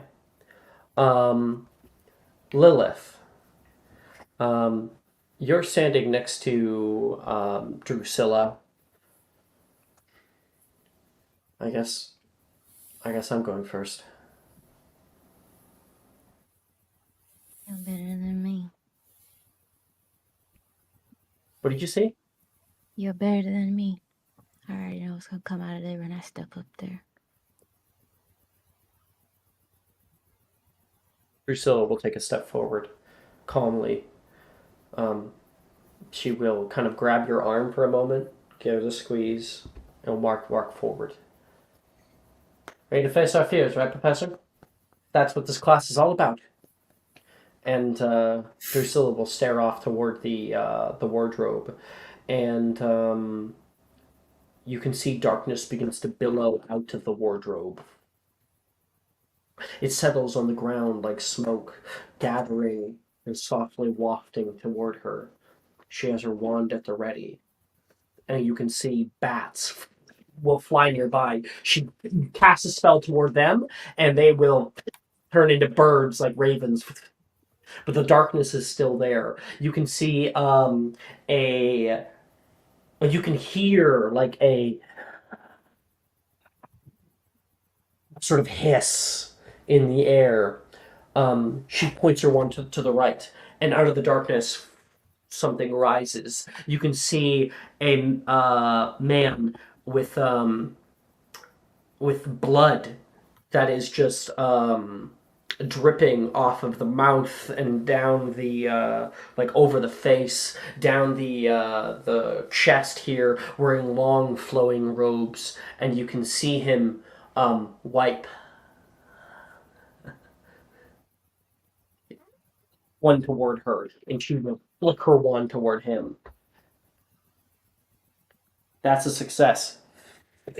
And with that, you can see him turn into literally Count Dracula. No, like the Muppet version. One! Ha ha ha! Two! She looks back, kind of flipping her hair toward Lilith. Very good, Miss Drusilla. Thank you. And she'll turn away from Lilith and will walk toward the back. Lilith, it's your go.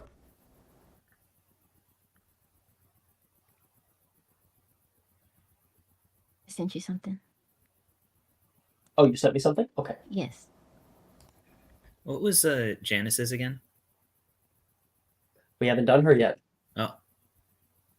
She made it to the back. Ooh. Okay. Lilith fervently walks forward. There is no other choice. The wardrobe in front of her shakes slightly The door latched behind the previous occupant, as if it could burst open at any moment, the latch jumping up. Lilith stands tall, her wand pointed, ready. There's a shake in her hands, barely noticeable. It's a brief moment of silence as the wardrobe stops. The latch will flick open and the doors creak silently open. There's a jingle of metal inside as chains slide onto the floor. A pair of dirty feet step out. You can see a man, striped, threadbare robes emerges. He's tall. He's an imposing sort of figure with a gaunt, angular face like he hasn't been fed. His hair is long, unkempt, and oily. There's a wild look in his eyes, a kind of mad desperation that's unsettling to witness. Lilith tightens her grip on her wand. The man walks toward her, never moving his eyes from her direction. He stops and stares directly at her, his fists clenched at his sides. Oh. My precious daughter? His tone is sickly sweet, and the hairs on the back of Lilith's neck stand up. His lips curl into a smile as his voice turns low and harsh, full of bitterness and anger. You are cursed! You should have never been born! You killed your mother, you know that, don't you? He's coming closer toward you. It's your fault she's dead! His voice grows louder with each word, hatred seeming to swell inside him. She holds her head up high, only a slight frown on her lips to show her discomfort. Her father takes a step closer toward her, his face twisted in fury. I wish you were dead. He grabs his hand, points a wand up toward her, and through his lips you can see him utter the phrase, Lilith blinks at the words, her face becoming a blank slate. Ridiculous. She will cast toward him. There is a bright flash of light. And the man... Lilith, would you like to say what happens to him, or should I? I think there's a bright flash from her wand, and it kind of like blinds everybody for a second as the boggart kind of twists and forms and kind of explodes into like a swarm of butterflies. Butterflies will take off and disappear into the ceiling above. Well, I thought I might have to jump in on that one. Can I go to the bathroom? Certainly. Kind of Rojas will like place a hand on your shoulder just for a moment as you walk past, you know, that like. All right, Miss Veritan. You're last. Lilith, do you stop before the door? You forgot Clyde. Oh, did I forget Clyde? Where did I got you? Oh, no, yeah, I got you right there. Thank you. Lilith, so she says, Janice, Clyde, you two are last. Lilith, do you head to the bathroom, or do you stop to see Janice's? I'm gonna stop in the doorway. Okay. Clyde. Yep. As for you... I got yours. Didn't I have yours? Yeah. What do you say? There it is. Okay. Walking up into the danger zone here, how does Clyde feel in this moment? Terrified because he doesn't like the thought of being presented with his greatest fear. And as an already anxious person, calamity's probably already just welded to him as he's just shakily approaching this damnable object.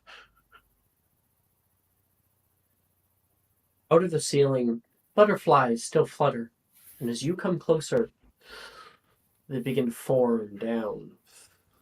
You can see them turn into the very top, about 9 feet high, the top of some kind of archway that they start to form together into, creating this like Art Deco wall in front of you.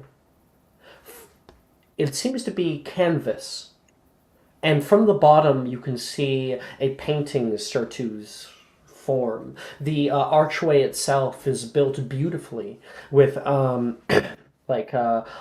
cascading beams that connect with one another. And I might have said Art Deco. I meant to say Art Nouveau look. And at the bottom, you can see something depicted that starts to sprout out of the ground. A single leaf shows up, and a larger tree forms over it, long snaking branches, and out of the branches apples will grow. There is an etching that is created over top of the archway that says Vivere in nomine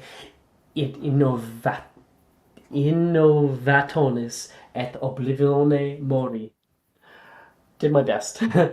And like right above the point of the arch is a family crest that will show up. The apples start to, you can see names are now written on them. The apples will form into faces. You can see many different names, and one of them just a little bit larger than the others for perspective's sake. You can see one where Clyde's face shows up, and it says Clyde Wright. There are flames that come out the outside as bits of branches are burned away. And you can see an ember drop down from someone else, flutter through the space.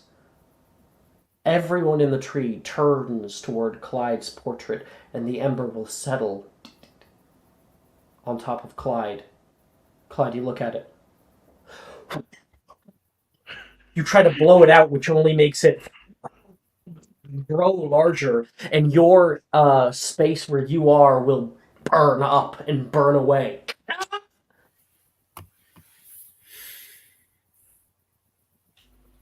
That's a lot more horrifying than I thought it would be. I'm glad. Your lord. What do you do, Clyde? Clyde is probably going to take a step back and, would he even realistically be able to cast Ridiculous for how nervous he gets? Make, if you want to determine that, make a wisdom save.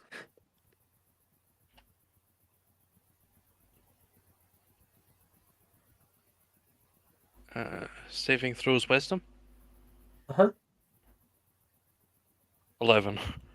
Mm-hmm. Yeah. You look out at that family tree, and it's so symbolic of this underlying worry, this terror that you have been feeling for so long. Does he run out of class? What does he do? I think he would run out of classes. Yep. You like Bolt. kind of like grab on to Calamity and just runs as fast as he can. You run past Janice. You're not gonna.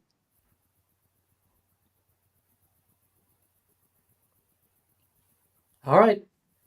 Well, someone could please check on him, please. And I think Brett will. I will go out to the back. Janice, if you will, please. Darling. Janice steps forward. Lilith, walking back, stops in the doorway. Or maybe even with Clyde having done that, we could have had Lilith go to the bathroom already and maybe having come back. Sure, that works. Maybe red in the eyes. Yeah, little she's flush. a little red. Mm-hmm. Yeah. And you stop there. You can see Janice taking a few steps forward toward the archway that still stands there.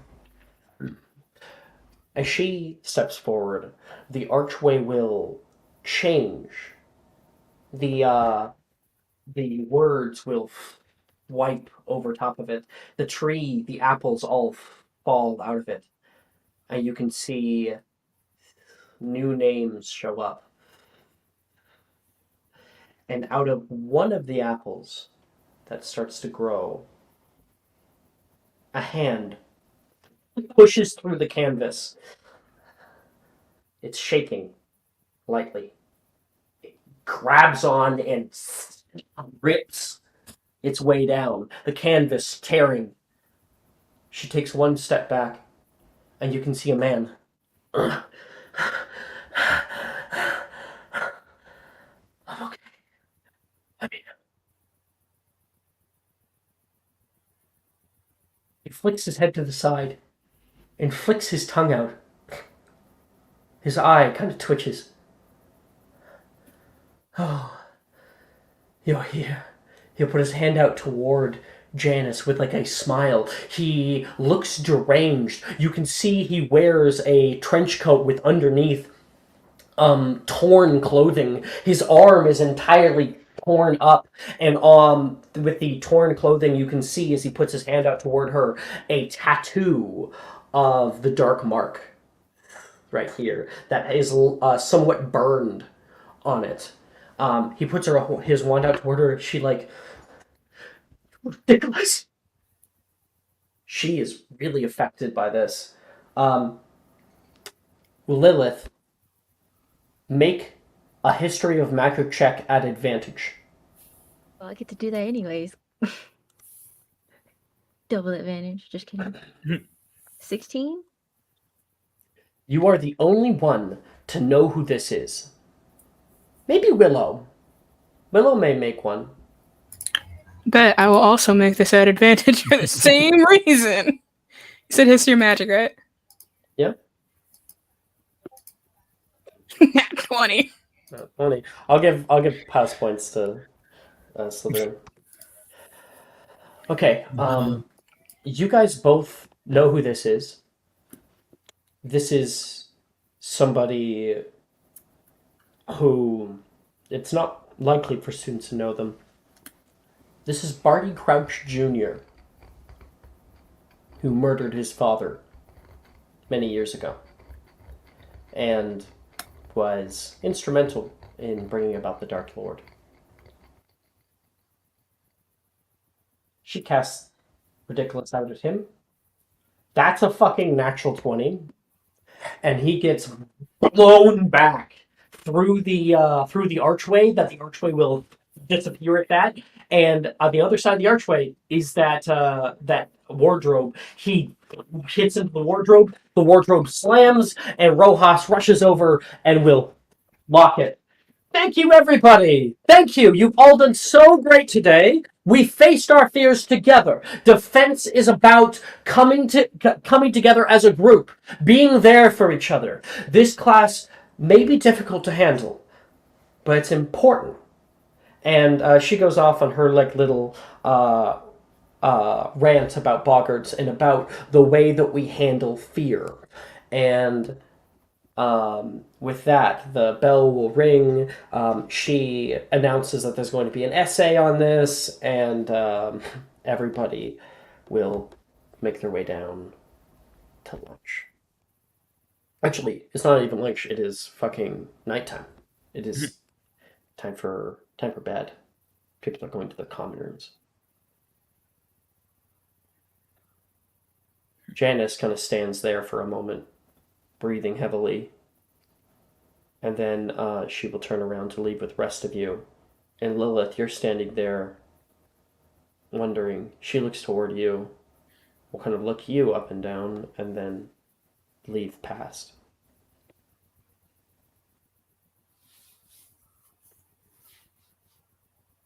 Interesting. She'll just kind of tilt her head and then continue out of the classroom. And I think that's where we're going to end tonight's episode. Woo!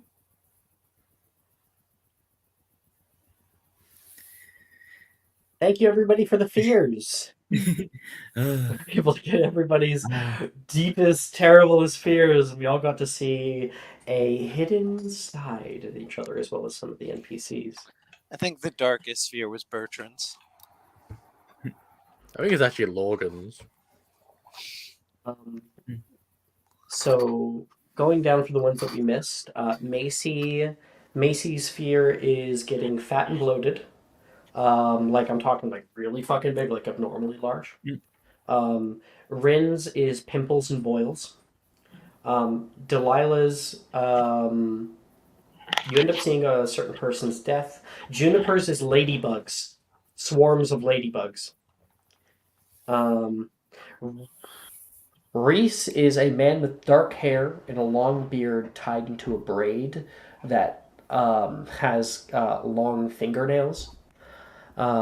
Billy's is her mother, who yells at her.